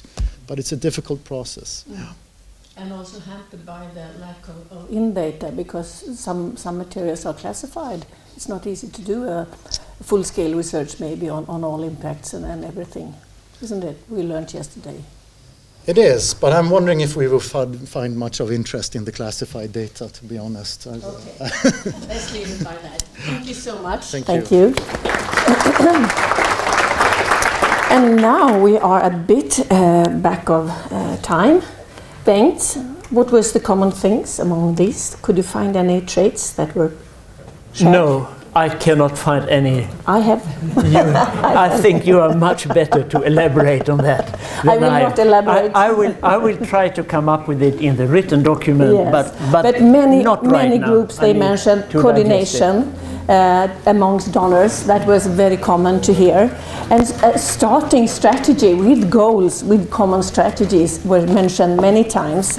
And to hit the most vulnerable, isn't it? That we recognize. And to share information and to work with the Afghans. I think that was common traits, wasn't it? I heard it several times over and over. Now, my friends, you are very, very overstretched by sitting and listening, but bear with it. We have two thrilling keynote speakers towards the end. And the first person out is a friend that has been with us both days. Please, Mr. Wadir Safi, come over here. He's up till now, he has been a professor in international law at the Kabul University. He's just retired. Where is he? Oh yes, please come forward. From 1977 up till now, you have been the professor in international law, and previously you have also been minister of aviation in Afghanistan, but without belonging to any particular party. You are right. I'm right. And your PhD, you wrote in Public International Law and Politics in Prague, that is. And now you have also served at the board as observer and senior legal advisor of the International Development Law Organization, IDLO. And that one has an US observer status. Yeah. And finally, UN observer. Yes, UN observer status. You earned recognition in community leadership. And currently you are the executive director of the National Legal Training Center, where Sharia and law faculty graduates acquire juridical certifications. So you have a long list of merits. Please. Thank you very much. Thank you very much. Thank you. First of all, I have to thank Swedish Committee for Afghanistan for preparing such important event of the Conference for Afghanistan to assess the international actors' works in there, especially the military. And then also I have to address the distinguished participants, ladies and gentlemen, in the present event for today. To hear and which I have heard yesterday for lessons learned from different military operations, especially when I heard the Norwegian ones and then the Danish ones. I remember something in our country. They say for individual people, if they want to work and they don't work on time and they don't work tactfully, so they need two lives. In one life, they must learn and gather some experience, and in another life, they must put it into practice. And I don't know for how we shall do for Afghanistan, that if the lessons learned that military operations were not successful and we remained Afghanistan still in a bad or worse security situation, shall we need another terrorist activities to see in Afghanistan and go with our lessons learned and do the second operations better to bring peace in Afghanistan? This I didn't understand. I mean, we learned that it was not successful, but the experience got, and what shall we do with the insecurity now? The evaluation, we didn't hear about that. We hope to hear something for the satisfaction of the Afghan people and population who are living not a very easy life after the collapse of the Taliban regime. It was very easy in order to bombard the regime, and they in 1 month escaped. But after leaving Afghanistan as such in a not very assured time or situation, reorganization of the Taliban having relations either with Al-Qaeda and with some neighboring countries, and now even with Daesh. Where we go now? How to do with this situation? The Afghan people, they are not sure for their future. This we didn't heard the whole day yesterday from the assessment and lessons learned about Afghanistan's future situation. And I myself also don't know, and we are astonished with the situation. And most of the Afghan people, especially in the provinces, the majority, they are asking us, and we don't know how to answer to them. And I accept and also see it as logical that Excellency Robin and today expressed that maybe the whole international community or only the NATO or America in Afghanistan not have come to make a state building for us or a nation building in Afghanistan. They have come in order to fight terrorism in Afghanistan. Is terrorist elements are terrorist elements finished in Afghanistan until now or not? Because Obama expressed that we are taking out the American soldiers. It means, and they took it out, and they have only some 1,000, 10,000, 13,000 for the education of our military in the future, and showing them some military academic ways how to fight or how to carry on their activities.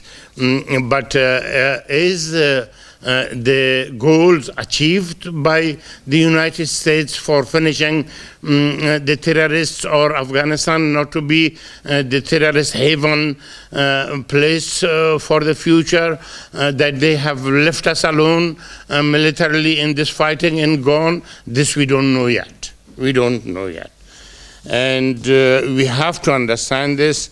I don't know, maybe some other conferences also would need it. Would be needed to make it clear what to do, what not to do. So anyhow, I have something to say shortly about the very short past, present situation, past and present, and would have some proposals for the future for our international community helping Afghanistan.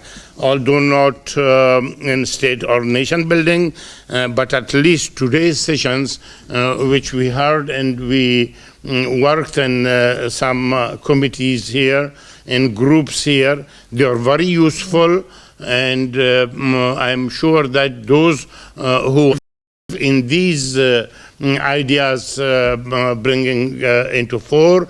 They are going back to Afghanistan, at least having some good lessons from these areas or in these areas, and they would be working better with the Afghan people in order to improve situations in such fields.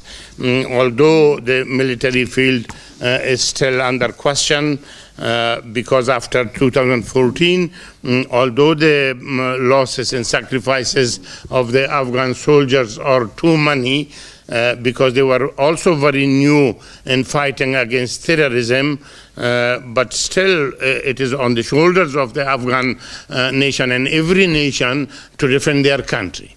Anyhow, if it lasts very long or if it in the short term, it is on us to defend our country, and we admit this. So let me talk about Afghanistan since 15 years. Means after the first Bonn conference, it means 2001 up to 2014.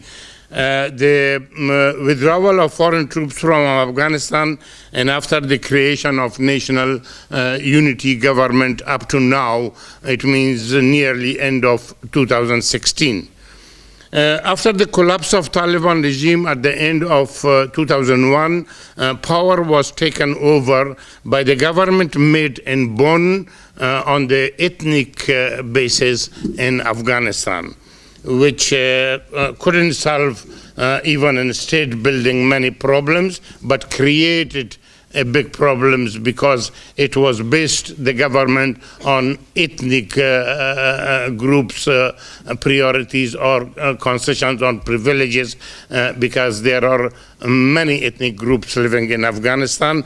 Although the degree of illiteracy is very high there, and then if we are pushed to support each group, ethnic groups, their own ethnic groups in languages, it creates more problem in a society which is not very mature politically and also from the point of view of literacy.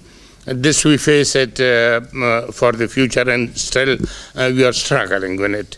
So this government worked for 2 years until the emergency Loya Jirga or Grand Assembly was convened for approving the future contemporary government under the leadership of Hamid Karzai, who was introduced in this emergency Loya Jirga by the late King Zahir Shah.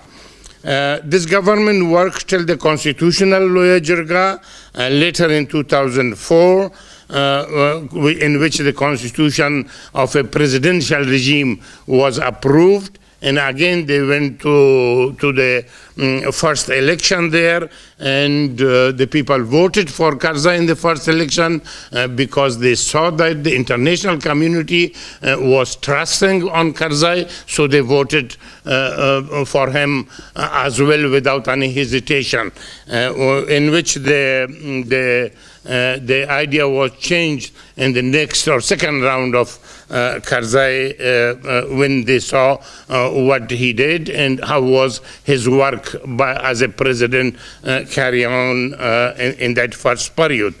So although even the first period of Karzai's presidentship, most of the power positions in the cabinet or executive power was given to the jihadi parties surrounding him, even for applying the foreign policy of Afghanistan. Most of the relatives of the same groups who were in power inside, they were taken over the diplomatic or foreign policy application in the diplomatic era outside the borders of Afghanistan, even in the consulates or diplomacy spheres.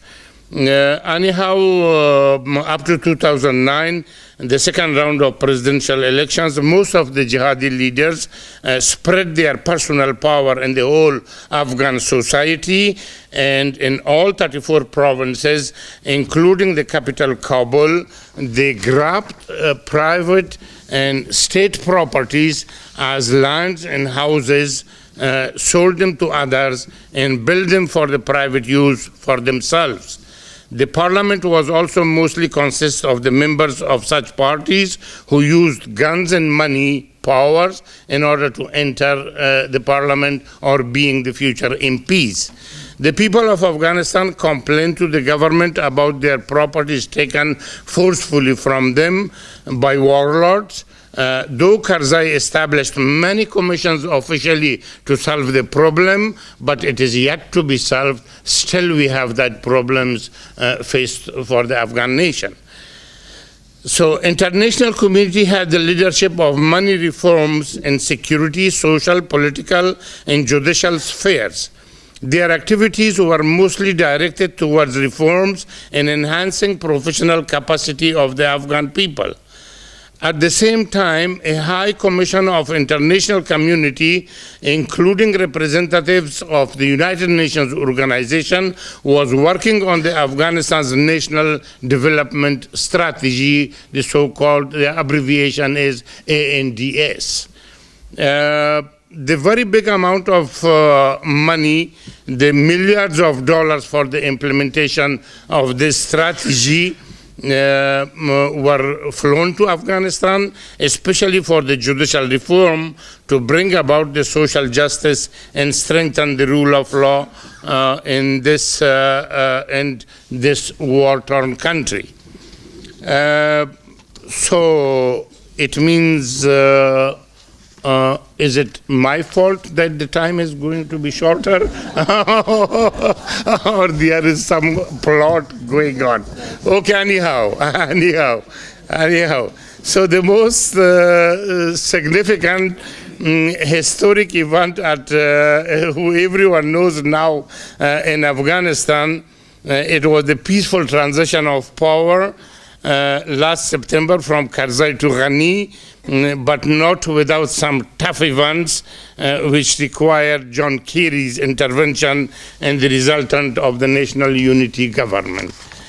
To make it shorter, the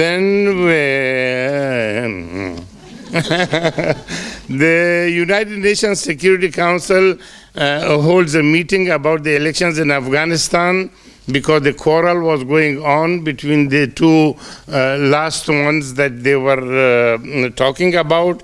But anyhow, the people of Afghanistan were happy that the national unity government was formed, and also they had even an agreement between themselves. Unfortunately, it is in security-wise, economic-wise, governance-wise, rule of law-wise, it is not working yet very correctly. So the problem exists. We hope the international community have learned the lessons. They must teach us again more and more, and the situation will be better in Afghanistan. Thank you very much for your... I'm so sorry, we were speeding you up, but you had the 20 minutes. I had to run, but even I couldn't run. Never mind, yes. Very interesting message. Thank you very much. Thank you so much. Thank you so much. Yeah. Now time is running, and the last speaker for this seminar, So actually. I'm released? You are released, but the full text of yours will also be saved and put in the documentations, so it will not get lost, I promise you.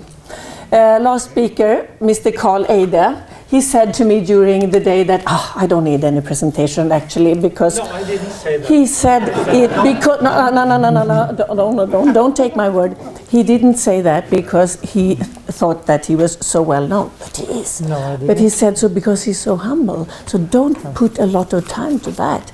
But actually, I think it's worthwhile to say what you have been doing. So while you are approaching this, I will read it aloud. Thank you. Please, Mr. Eide. But my first name is Kai and not Carl. Kai Eide, sorry. This is now currently... We're talking about the same person. We're talking about the same person, Mr. Kai Eide. He's now the ambassador of Norway to Sweden, and he's the formal UN Special Representative of Secretary General for UNAMA in Afghanistan. And you're a writer as well, not only a diplomat. And you have been here in Sweden since 2014. And you were the special representative to Afghan and head of UNAMA from 2008 to 2010. And in your previous assignment as UN Special Envoy to Kosovo, you had contributed to the unilateral declaration of independence of Kosovo. And in the 19th, you were a special representative of the Secretary General in Bosnia and Herzegovina. And furthermore, you have been the Norway's ambassador to NATO and OSCE.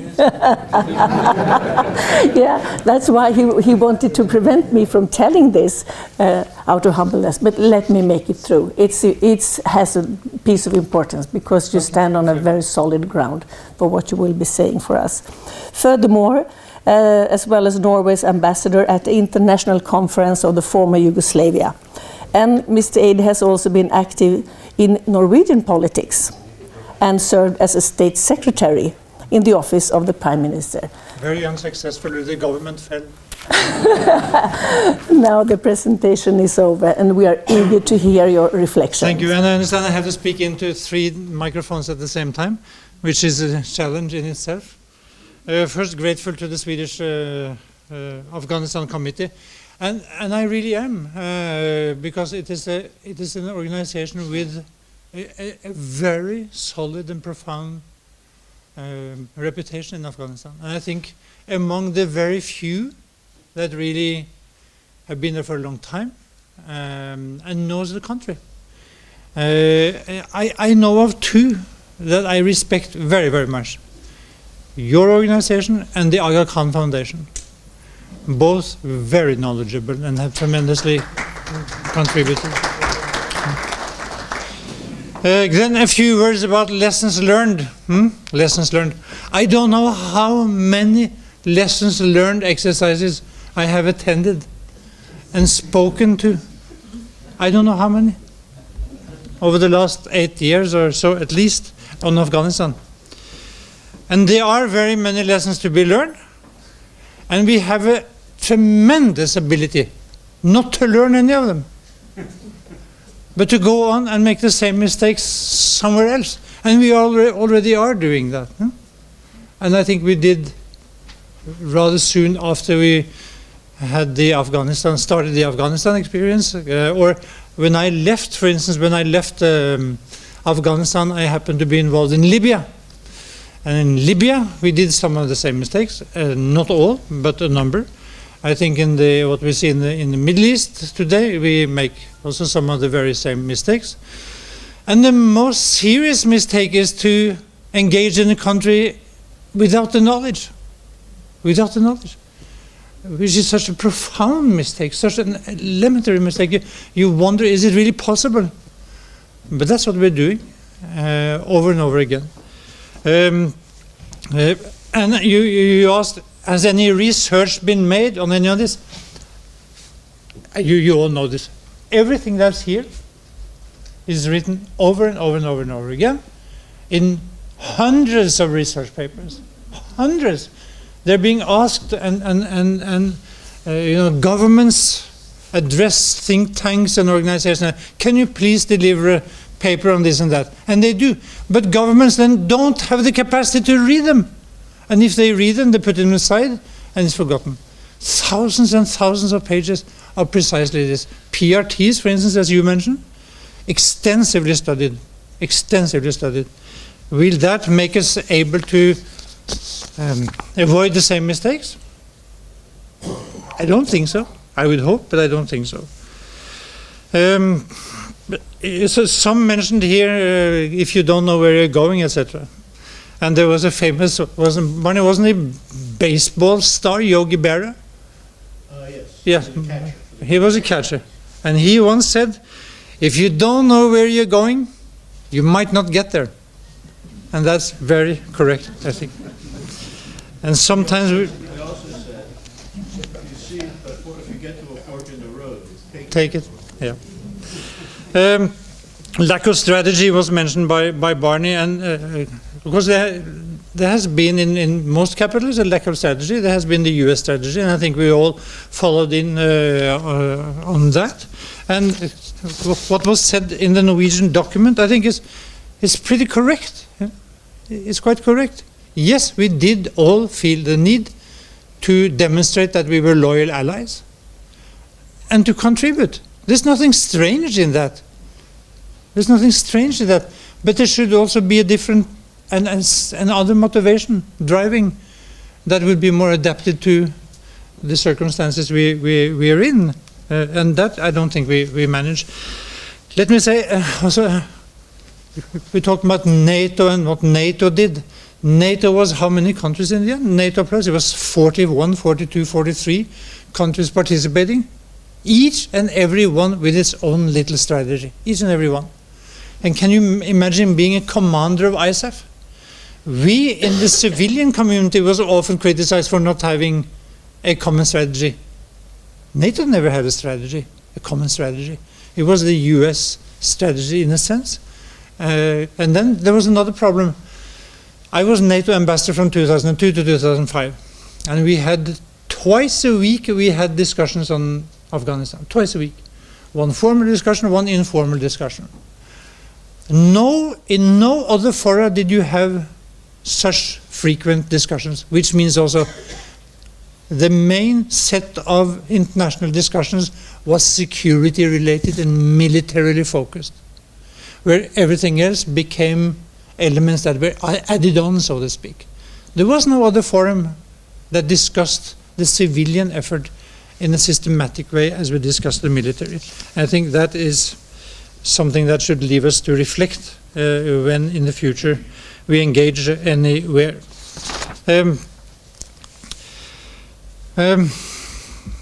What has been said here by many, and yesterday also I listened carefully when I was here, I can subscribe to most of it, at least very much.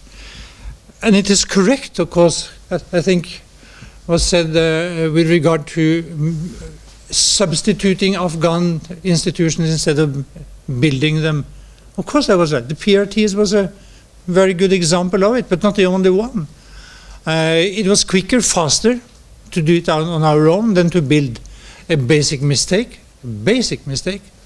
And when you look also at the capacity building that took place, what was it really? Consultants that came in, they were picked up here and there in the United States or elsewhere and sent to Afghanistan without knowledge of the country, maybe also not without knowledge of what they were going to actually do there. And the end result was, of course, that we filled ministries with consultants that didn't have any impact. What should we have done? I looked back at my statement in the Security Council, not because I'm full of myself, but it's useful sometimes to know what did you actually say. And I said over and over again, there has to be a massive Afghan institution building effort. If you don't manage to create the institution, have some kind of structure, you're not going to be able to advance. Because then when the internationals disappear, there's nothing. There's nothing left. And as to seminars, I mean, this seminar has been useful and good.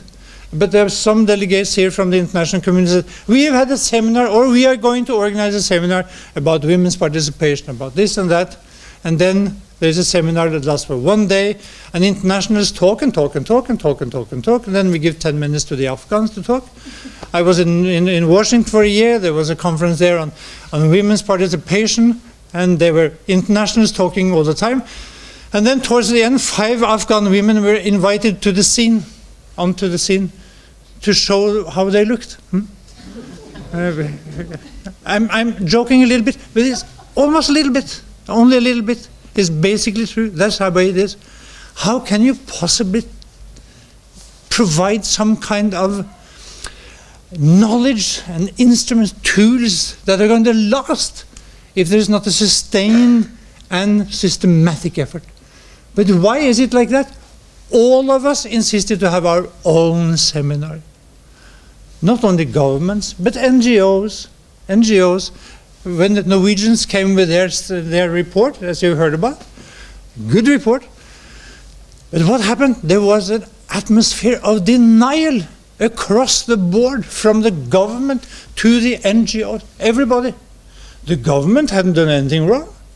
The NGOs, oh no, they had behaved perfectly the way they should. They had the seminars, the money, they could account for every dollar. Nobody wanted to say, yes, I also have a lesson to learn for my own activity. And then you have a serious problem. So I really wish that what is happening in Norway, Denmark, and what will happen here will lead to a different kind of discussion, but I doubt it's going to happen. I doubt this, because there's too much interest involved, invested from all these organizations that were actually there. And to see also how governments, including my own, was pressured by NGOs to provide money for projects here and there and everywhere in an uncoordinated way. How can then UN, for instance, coordinate anything? It's absolutely impossible. And I must say that left me very frustrated at times when I was there. So we discussed the participation of women, and the figures that were mentioned are good, in the sense that there is in number of girls at school, women in parliament, women in government, etc., etc., etc. That's, you all know, it's only a part of the story. Women are still fundamentally discriminated against. That's the basic truth. And you can't get around it. Don't try to hide it with figures. And there I must say, the male politicians in Afghanistan have a serious job to do. And they've failed to address it so far. How often do you see an Afghan male minister stand up and say, we really have to do something about this. We really have to do it. For the rights of 50% of the society, but also for the future of our own country. We have to address the question of how we behave towards the female part of our society. I never saw it. I saw President Karzai once at an 8th of March celebration. Once.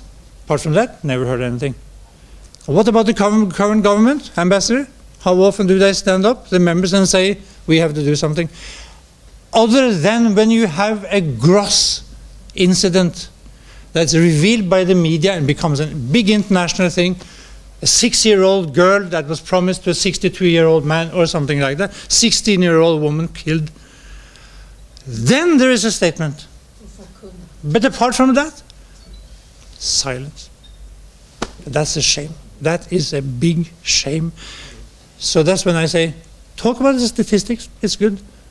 But there is a basic engagement and commitment that is like, there is a political culture that is still prevailing that is not helping us in this regard.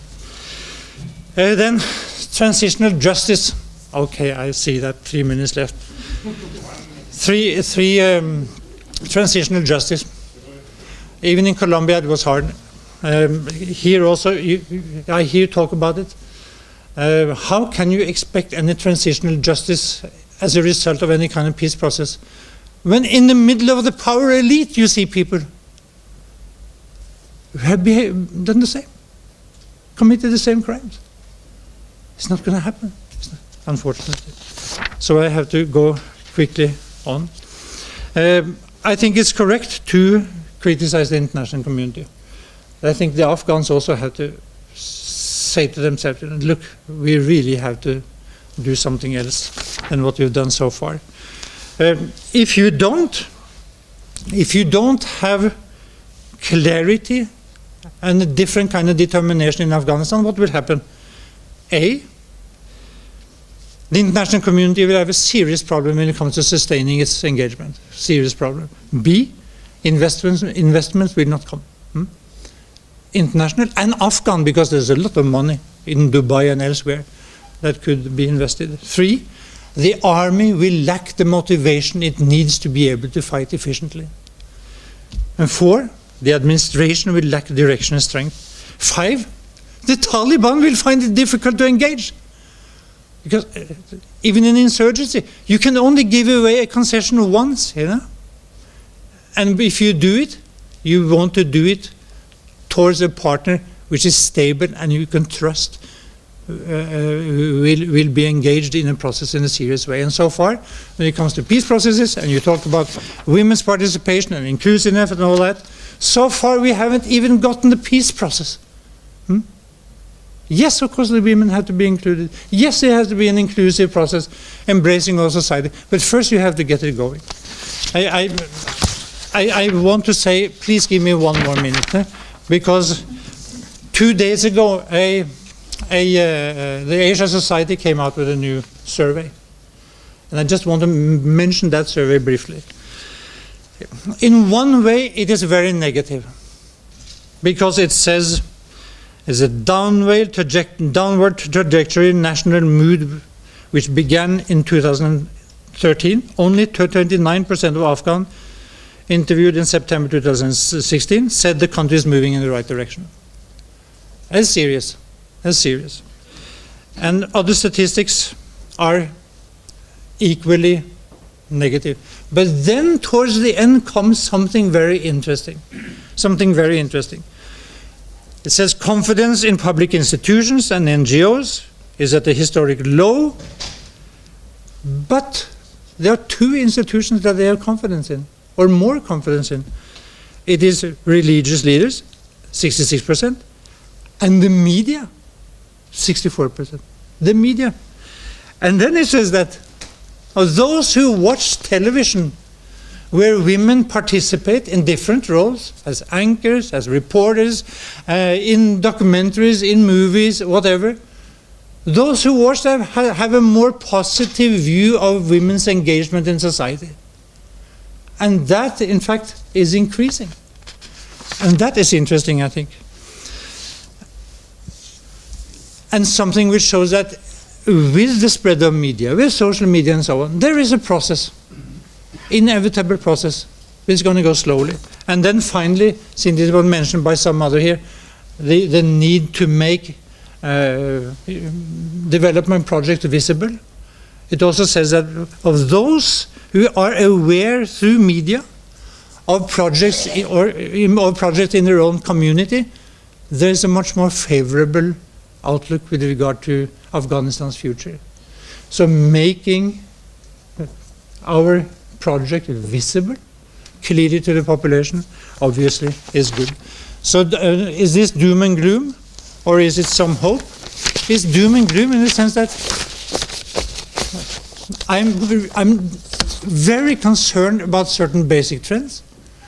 Don't let us fall in the trap of what I would call happy talk, because there's been too much happy talk for too many years. Let's be realistic, and also let's set our sights on what needs to be done with regard to changing a political culture. Because if you don't, I think the country will remain as it is today for a very, very long time, and then the international interest will inevitably fade away. Sorry to be so negative at the end, but I say that out of love and affection for Afghanistan. Thank you. Thank you. Thank you ever so much. That passion and that frankness, I think we will carry forward. Thank you ever so much, Mr. Eide. And by that, my mission is over, and I hand now the microphone to our chairperson, Peder. Closing session.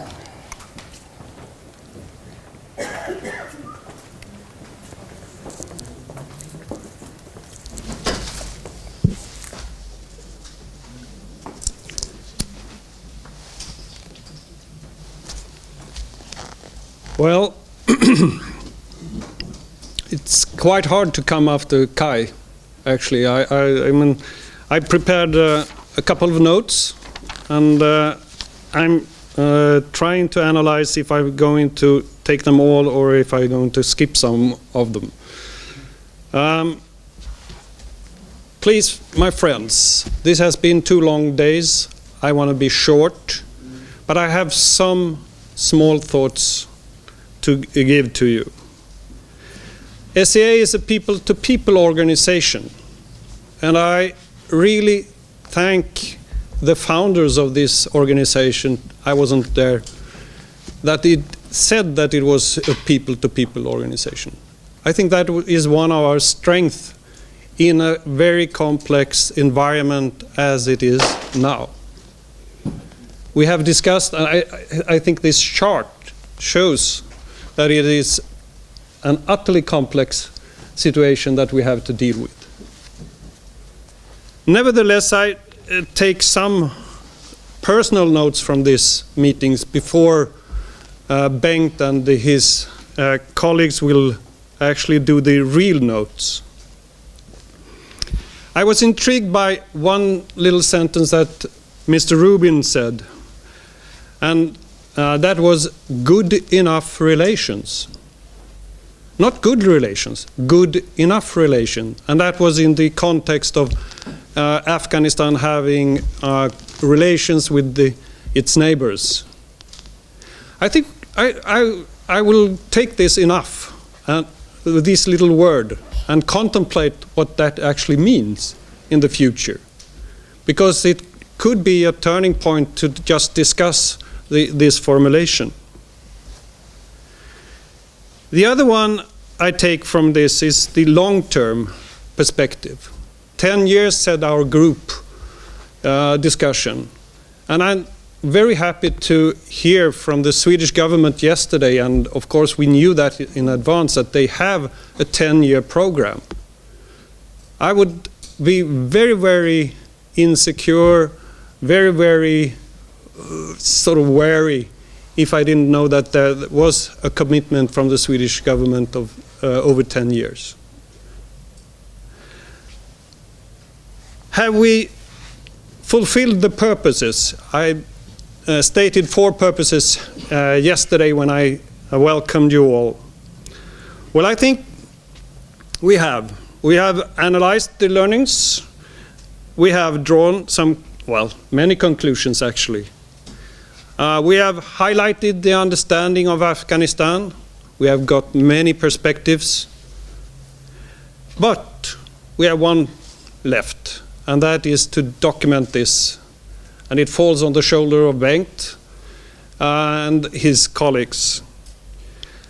I think that is extremely important. So actually, I will not close this session now. I will just pause it. We will come back, as we said earlier. So when we leave, see it as you have been adjourned, and we will take it up in February or something like that.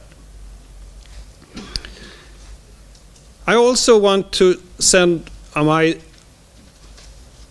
little piece of structure to the discussion. Lessons learned, lessons forgotten, and so on. I think there is actually a very good structure in that. So I put down 4. I started off with lessons forgotten. We should in the documents have a chapter or a paragraph that is lesson forgotten. And now I come to the thing that I wanted to be and also have been fulfilled with, and that is the candorness of this session. I think we should also put into the chapter of lessons ignored. Do we dare that? Yes, I think we do after these 2 days. And of course, we should have lessons learned. We have a lot on the chart. But I think also the 5th chapter should be lessons to implement during the next 10 years. That is my little piece of structure and to the documentation, and trying to pause this discussion for a couple of months. Before I end, I would thank you all. I want to thank the Folke Bernadotte Academy who made this possible by giving the grants that we needed, and also attending the sessions, giving their expertise.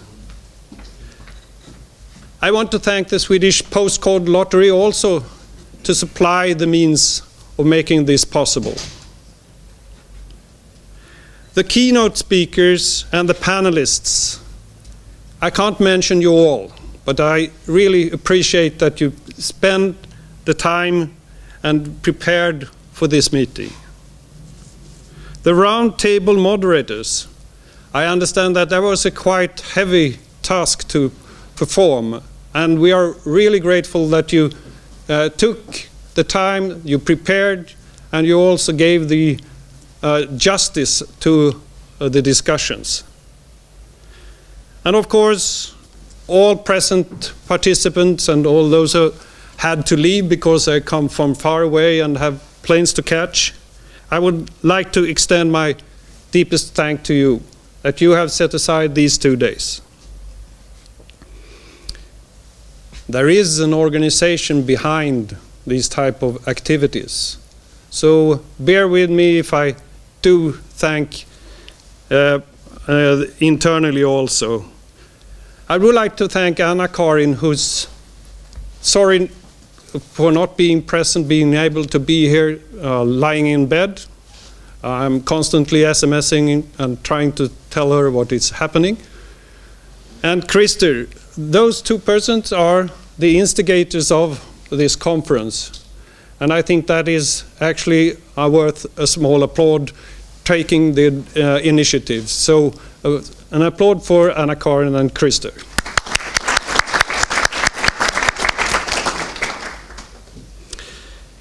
All the staff, the web masters, press, Lena, Jane, everybody. I can't mention you all, so please forgive me, but you are not forgotten in my thoughts, and thanks. And of course, last but not least, our moderator and our rapporteur, head rapporteur, Bengt and Lotta. Please come forward and take an applaud. And some flowers also.